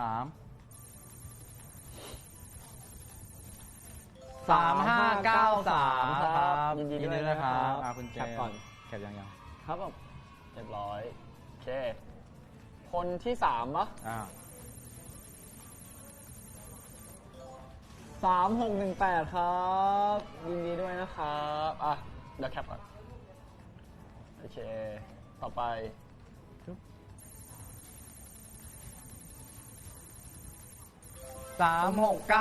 ครับ ยินดีด้วยครับ ยินดีด้วยนะครับ แคป อ่ะแคปครบเรียบร้อยแล้วครับ มา เดี๋ยวเอาทางทีมงานเช็คนะครับผม ได้ครับผมอ๋อใช่นะครับ แล้วก็อย่าลืมนะครับ ใครที่สั่งซื้อแล้ว โอนด้วยนะครับผม อืม เพื่อที่จะใช่ใช่ครับผมใช่ครับผม เอาได้แค่2 คนเอง ต้องรีบโอนก่ รีบโอ อน นนะครับ ก็ต้องโอนก่อนนะครับเผื่อแบบเหมือนกับได้รางวัลขึ้นมา ใช่ อย่างเงี้ย ครับผม ใครที่สั่งซื้อแล้วต้องรีบโอนทันทีเลยนะครับ เพื่อที่ตัวเองจะได้สิทธิ์ในการ ครั แบบ บสุ่มด้วยนะครับผม ได้ครับ อ๋อใช่ครับผมแล้วก็ใครที่สั่งซื้อใน TikTok มานะครับผมไม่ต้องพิมพ์รหัสนะครับกดที่ไอ้ตะกร้าได้เลยนะครับ ครับผม ใช่ส่วนใน Facebook อ่ะต้องพิมพ์ ใช่ เอ้ยในแอปฟ้า ในแอปฟ้าครับในแอปฟ้าทักแอดมินมาก่อน ใช่เราหูแว่วเราเราไม่ค่อยได้ยินเท่าไห ทักแอ ร่ ดมินมาก่อนแล้วก็ จริง เดี๋ยวระบบมันจะจับเอง มันจะรวน ใช่ครับผมอย่างงั้น ไม่เป็นไรเดี๋ยวมีเกมต่อไป ไม่เป็นไร ไม่เป็นไรยังอยู่เรายังอยู่นี่เรายังอยู่นี่ไม่ได้เกิดอะไรขึ้นนี่ เพ เพ ถ้าเผื่อเจมส์กับพี่เนทใครพูดผิดนะ ต้องซื้อเท่าแก่หน่อยเซตหนึ่ง เหมือนพวกเราใช่ไหม ใช่ อันซื้อเลยพี่ครับขอ ซื้อเผื่อไว้เลย โอเค ค ครั รั บบ ผม ต่อไปเกมจังก้าซ่อนอะไรอะซ่อนอะไรอะก็เขียนอะซ่อนอะไรอะซ่อนอะไรอะ ไม่ อ๋อ คุณต้องแบบจังก้าซ่อนอะไรอ่ะ อ๋อ แต่เมื่อกี้คุณอ่านเหมือนคุณงงเองเมื่อกี้ ซ่อนอะไรอะ อ๋อได้ครับอ๋อนี่เขาเรียกว่าจังก้าครับ ใช่ แต่ว่าที่บ้านเจมส์จะเรียกว่าตึกแบบตึกล้มตึกลงอะไรเงี้ย ได้หมดแหละเอาที่เซมสบายใจเลย โอเค โอเค กติกาครับผมทั้งคู่นะครับสลับกันดึงตัวต่อนี่ก็คือจังก้านะครับจังก้าบ้านใครเรียกไงก็พิมพ์ลองพิมพ์มาได้นะครับ ใช่ครับ ออกให้ได้มากที่สุดนะครับผมแต่จะมีการสุ่มธรรมกิจในนี้ด้วยก็คือเหมือนกับแต่ละตัวบางอันนะมันจะมีเหมือนกับมีภารกิจให้เราทำครับผมใครทำล้มก็คือแพ้ แล้วก็ผู้แพ้ต้องโดนจับแต่งตัวตามใจผู้ชนะด้วยนะ โอกาสของใคร ไม่รู้เลยนะเดี๋ยวโอเค เดี๋ยวเอาฐานรากออกก่อนนะครับ ได้ครับ ค่อยๆอ๋อ แล้วก็ ใจหายใจคว่ำ โอเค มา เราต้องห้ามค้ำโอเค เราต้องแบบเรามีละไมออกมาใครเริ่มก่อนเจมส์ก่อนก็ได้ ได้คุณเริ่มก่อนก็ได้ แล้วอีกอย่างหนึ่งก็คือเหมือนอยู่ในไม้เนี่ยจะมีแบบ มีภารกิจด้วย ใช่มีมิชชั่นให้เราทำโอ๊ยเดี๋ยวแป๊บนึงนะแม่ เดี๋ยวขอเอาอันนี้ลองแป๊บนึงนะครับกลัวลองแล้วล่วงเลยกัน มาครับผมก็คือ โอเค ลองคุณก่อนเลย ได้เอาจริงอะตอนเนี้ยมีค คุณอ่านก่อน ำมีคำตั้งแต่ไม้ได้เหรออ้อนแฟนๆที่ซื้อเซตโปรโมชั่นแบบน่าสงสารที่สุดโอ้ ฮะสมมตินี่คือเป็นแฟนก็ได้เผื่อคนไม่เห็นภาพแล้ว เดี๋ยวให้เขาดูเอาตรงกล้องนี้ใช่ไหมครับ โอเค กล้องหนึ่งก็ทุกคนครับตอนนี้เหลือเซตเท่าแก่น้อยอยู่นะครับก็ใครที่อยากได้รูปของเน็ตกับเจมส์นะครับแล้วก็ใครที่อยากได้วิดีโอช็อตก็ซื้อกันเยอะด้วยนะจริงๆถ้ายิ่งซื้อเยอะเราได้อาจจะมาอีกนะครับผมฝากด้วยนะ เอาจริงปะตอนที่ทำอยู่ที่กล้องอ่ะคือหางตาเห็นเขามองแบบ ก็อยากรู้ไงว่าแบบอย่างอ้อนยังไง เพราะว่านานๆทีจะได้เห็นเขาอ้อน หยิบเหอะ อะไร ใช้นิ้วเดียวเล่นครั้งต่อไปนิ้วเดียวเล่นอย่างเงี้ยเหรอโอ้ ใช่ คุณต้องต่อขึ้นไปสิครับ อ๋อใช่ลืมไปเราต้องต่อขึ้นไป ให้หวัดเสียวเล่น ไม่สอกเลยโอเค ต่อไปของผม ไม่มี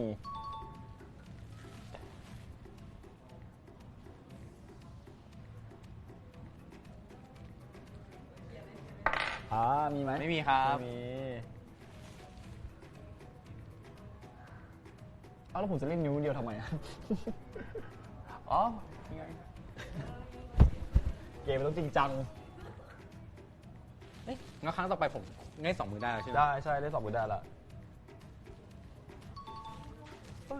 มันไม่มีคำใบ้ทำไมผมจับอันแรกผมได้เลยวะ ผมก็ได้ไง ไม่มีเดี๋ยววะ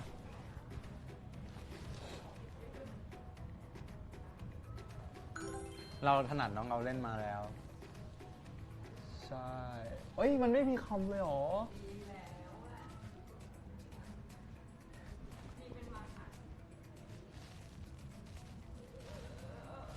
เฮ้ยอะไรเฮ้ยแล้วคือด้านล่างคือแบบร้องแหลมหมดละ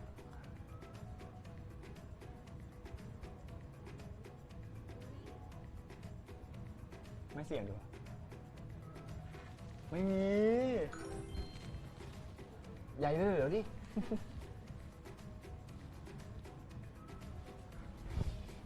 แป๊บนะลูกแป๊บนึงนะ เอาน้องตั้ง แป๊บนึงนะ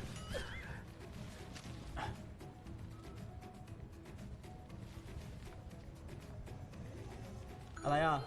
ทำท่า Y2K ตรงไหนครับ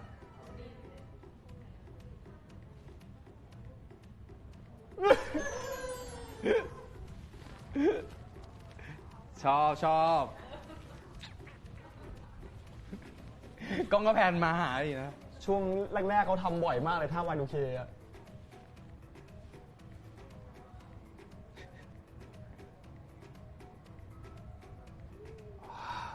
โอ้โห หลังจากนี้ให้ใช้มือเดียวในการหยิบก็ทำอยู่แล้วป้าลุงมั่ง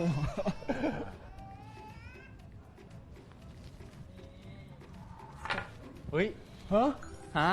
ฮะ ได้ ครั้งถัดไปโดนอีกคนจักรจี้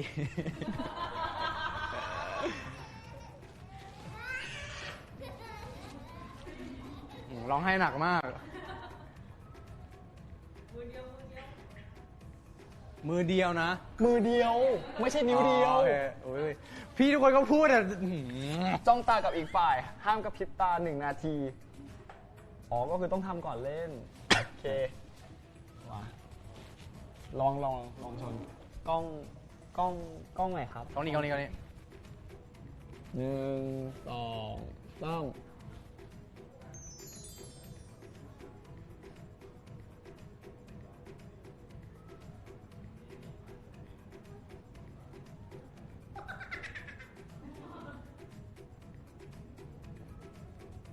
อย่าเพิ่งร้องดิอย่าเพิ่งร้อง วัน1 นาที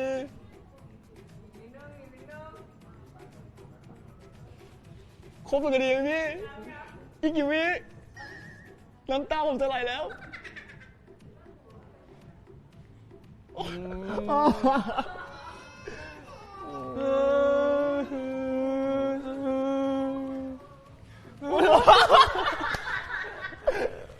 เอาเขาไม่ใช่คุณนี่ ไม่แล้วคุณก็ไหลเหมือนกันไม่คือผมเป็นคนที่ลืมตานานไม่ค่อยได้ครับ ใช่ ผมกับพี่เนี่ยคือเป็นเหมือนกันเลยแต่เมื่อกี้คือคำเขาว่า เศร้าเฉยเลยงง ว่าตอนที่ผมไหลอะชี้ว้ายไหลตัวเองเหนื่อยแล้วว่าเมื่อกี้ โอเค ไอ้ไม่ มาต่อไปผมต้องเล่นนะคุณจักรจี้ผม ใช่ เริ่มยัง เฮ้ยมันจะ เริ่มยัง เฮ้ยมัน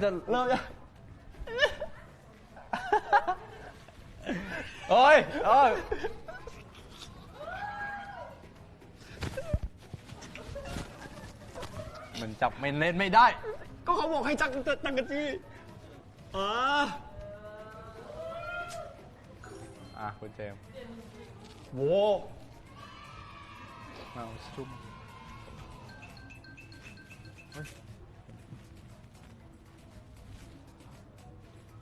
อะไร ไม่ใช่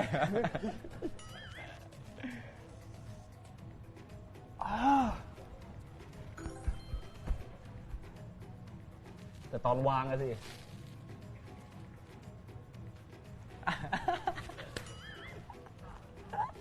เขาเป่าเมื่อกี้อะ ไม่มีหายใจเฉย หายใจทางจมูก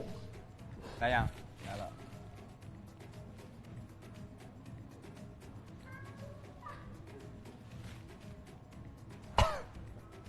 โหน่ากลัวมาก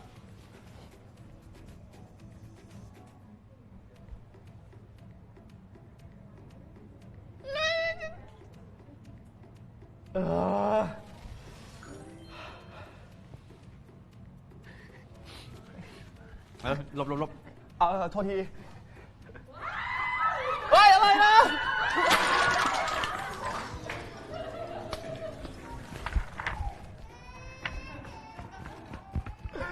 เมื่อกี้เห็นไหมครับ ขนาดล้มมายังเอามือค้างไว้อย่างเงี้ยล้มมาที่นึงแล้วอะ ไม่ยอม เอาตบมือ เย้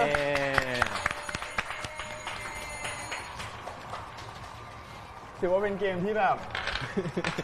เฮ้ยแต่แบบว่าจะยก ยกออกเลยยกออกเลย ยกแล้วออกไปเลย เจมส์แต่งตัวพี่เรียนยังไงก็ได้ จริงเหรอฮะ เราต้องถามสไตลิสต์ก่อน ได้นี่ได้เลย โอ้ยได้ เดี๋ยวแต่งขึ้นไปข้างบนเลย ผมเลือกเองอันนี้นะ โอเคครับ ก็คนที่แพ้นะครับ ก็ต้อ ครั ง บผม โดนผมแต่งตัวยังไงก็ได้นะค ค รั รับผม โอเค อันดับแรก อ๋อ โทษครับ มา Welcome to Thailand นะครับ Yeah, thank you so much. Thank you ครับ Thank you. Thank you แล้วก็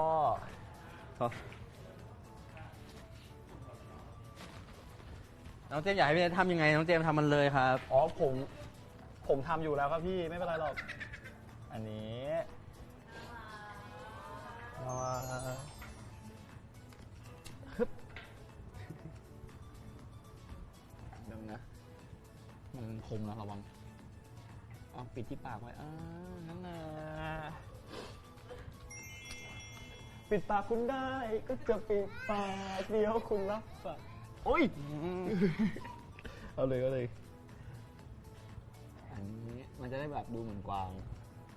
ตัวนี้เอาออก เจ็บปะโอเค มันหนึบมากนึกไม่รู้ว่าจะติดตรงจมูกอะโอเค เหมือนกวางน้อยไหมครับทุกคน แล้วก็อีกอันนึง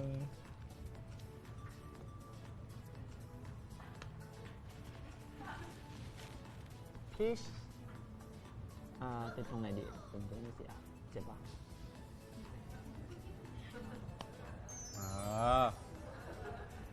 อะไรเนี่ย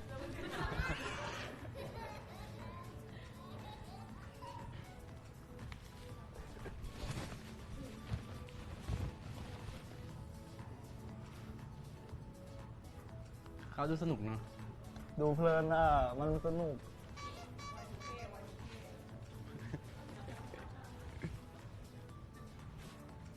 ยังไม่หมดอีกเหรอ ผมทำอะไรก็ได้ แหม ตอนแรกครูให้ผมทำนู่นทำนี่เดี๋ยวโอเค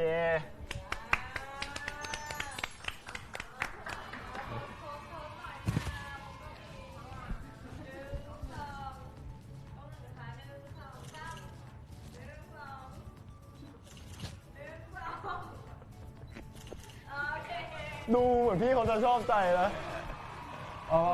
อันนี้เราต้องเอาออกด้วยไหมฮะโอเค แล้วแต่ โอเคงั้นก็อยู่แบบนี้แหละ เจ็บปะ ไม่เจ็บครับ ไอ้ตรงนี้มันหนักไหมนี่ต้องคุณ หน้าสุ่มเลยครับคมครับได้ครับเดี๋ยวทยอยหาพี่ทยอยหาเลยนะ คุณเจมส์นี่ครับ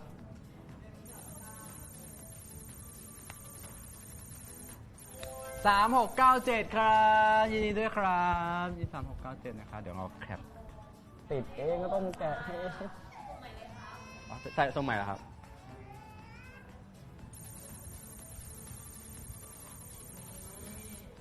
3647 ครับ ยังไม่โอนยังไม่โอนทุกคนต้องโอนด้วย ต้องโอนก่อนด้วย นะ นะครับคุณกด ใครที่ยังไม่โอนก็จะเสียสิทธิ์นะครับ ต้องระวังด้วยนะ 3630 ครับ เย้ยินดีด้วยครับแคปคุณแคปยัง โอ้ยลืม ไม่คนนี้ โอเคครับ อีกคนหนึงใช่ไหมครับ 4 คน 4 คนมา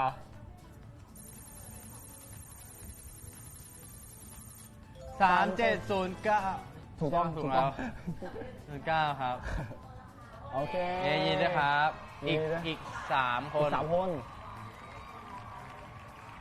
คุณ Y Handsome คุณวายแฮนซัมครับแคปนะค ค รั น บ แล้วครับ ต่อไปครับ คุณ3714 ครับ โอนเรียบร้อยแล้วครับ ต้องโอนทุกคนด้วยนะ ชื่อสุดท้ายครับ พี่เล่นกดเลยครับ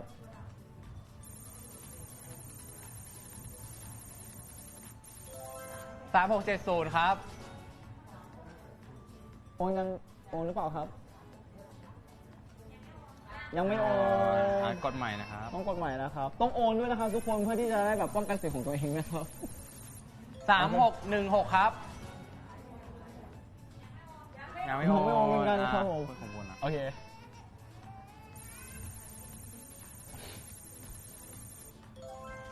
คุณ นิปปิน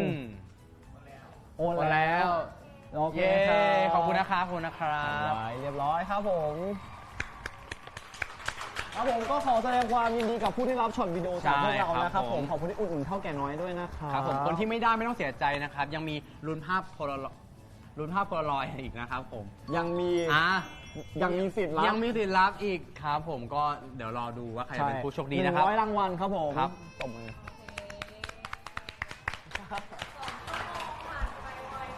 วัด ไวมาก2 ชั่วโมงแล้ว เอ้า นี่ไง 2 ชั่วโมง เพ แล้ว ราะว่าความสุขอยู่กับพวกเรา มันผ่านไปเร็ว อ๋อ ครับ ครับผม ก็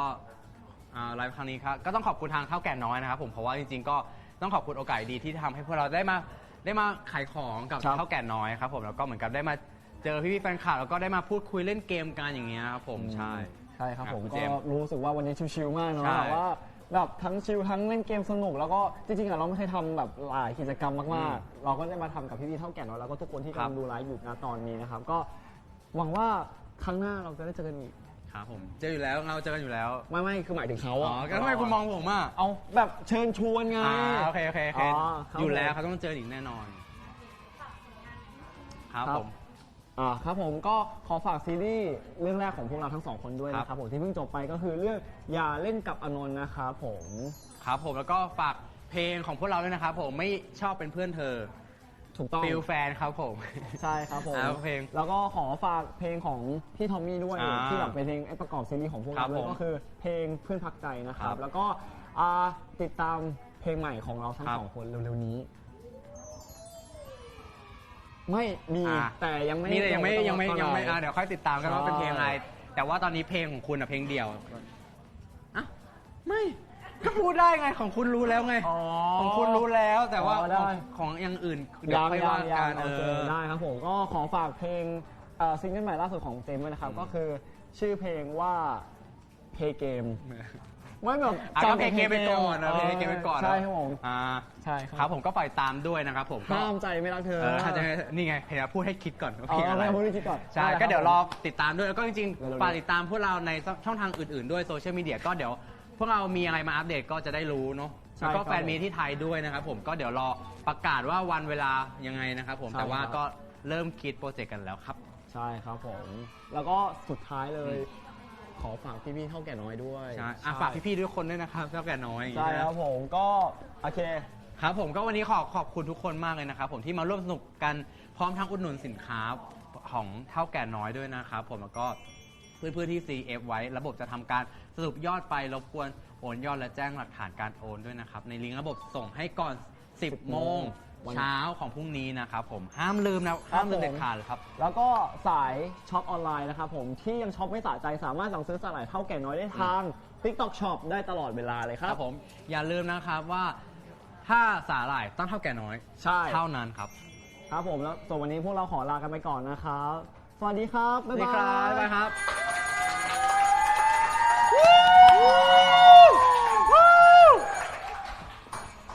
สาหร่ายต้อง เท่าแก่น้อยครับ จริงเจอกันใหม่ครับ ยืนหนึ่ง มันไม่ง่าย แต่ไม่ยากที่จะทำ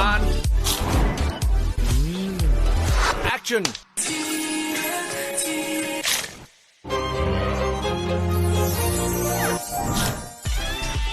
แค่ตั้งใจและสนุกกับมัน เท่าแก่น้อยตอบโจทย์ทุกไลฟ์สไตล์แบรนด์สาหร่ายยอดขายอันดับหนึ่ง ถ้าสาหร่ายต้องเท่าแก่น้อย เท่าแก่น้อยอยู่กับกราฟทุกโมเมนต์ รองท้องตอนทำงาน ทานเล่นตอนดูหนัง หรือจะปาร์ตี้กับเพื่อน ตอบโจทย์ทุกไลฟ์สไตล์แบรนด์สาหร่ายยอดขายอันดับหนึ่ง ๆ ถ้าสาหร่ายต้องเท่าแก่น้อย โหเฮีย กินไม่โชว์หนูเลยนะ หมดละ ไม่เป็นไร หนูซื้อตุนไว้เพียบเลย กินกับอาหารหรือกินกับเฮียก็อร่อย ตอบโจทย์ทุกไลฟ์สไตล์แบรนด์สาหร่ายยอดขายอันดับหนึ่งถ้าสาหร่ายต้องเท่าแก่น้อย ไทยกัวโยหวานปี้โยเหลาปั่นใจ เท่าแก่น้อย number one CV snack in Thailand สวัสดีครับทุกคนวันนี้นะครับกับมีข่าวดีมาบอกทุกคนด้วยนะครับผมกับแคมเปญเท่าแก่น้อยอร่อยยาว สนุกยาวกว่าพร้อมลุ้นรับแพ็กเกจสุดเก๋นะครับผมยา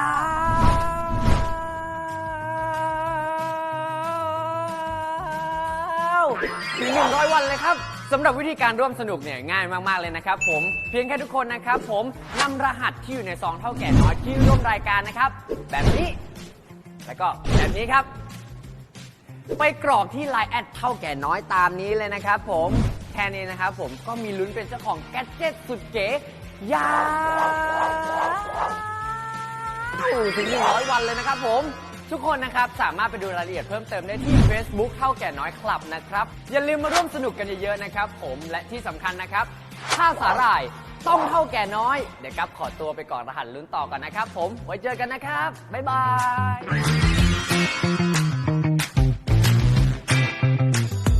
to dip แต่เธอแล้วรักเธอแล้วหลงเธอแล้วให้ทำไงผิดไปแล้วรักไปแล้วไม่มีเธอก็คงไม่ได้ถ้าไม่ฉันก็ต้องมีเธอเด็กถ้าไม่งั้นคงไม่พอแกเด็กห้ามเธอไปไม่นานแค่เธอต้องมาให้ฉันเตะ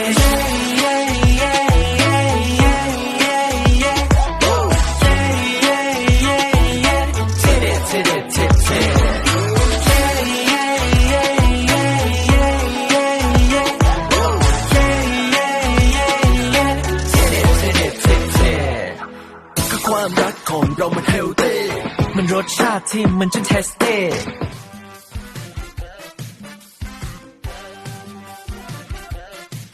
อยู่กับใจสักวันเท่าแก่น้อยมาเจนมาจอยดึง make you a joy let's go to party กับเท่าแก่น้อย enjoy and yummy มันเลยไม่ต้องคอยเข้ามาจอยเข้ามาแจมกันมาทำทุกวันให้มันสนุกไลฟ์สไตล์ชิคๆตรงกันจะฟันจะมันแค่ไหนก็สนุก So you can have it anyway, you know it's up to you. Alone or with a friend, so everyone can have fun too. Fresh from the sea, natural seaweed fiber can set the mood. And most of all, it's so healthy and it just tastes good. อยู่กับใจสักวันเท่าแก่น้อยมาเจนมาจอยดึง make you a joy let's go to party กับเท่าแก่น้อย enjoy and yummy มันเลยไม่ต้องคอยอยู่กับใจสักวันเท่าแก่น้อยมาเจนมาจอย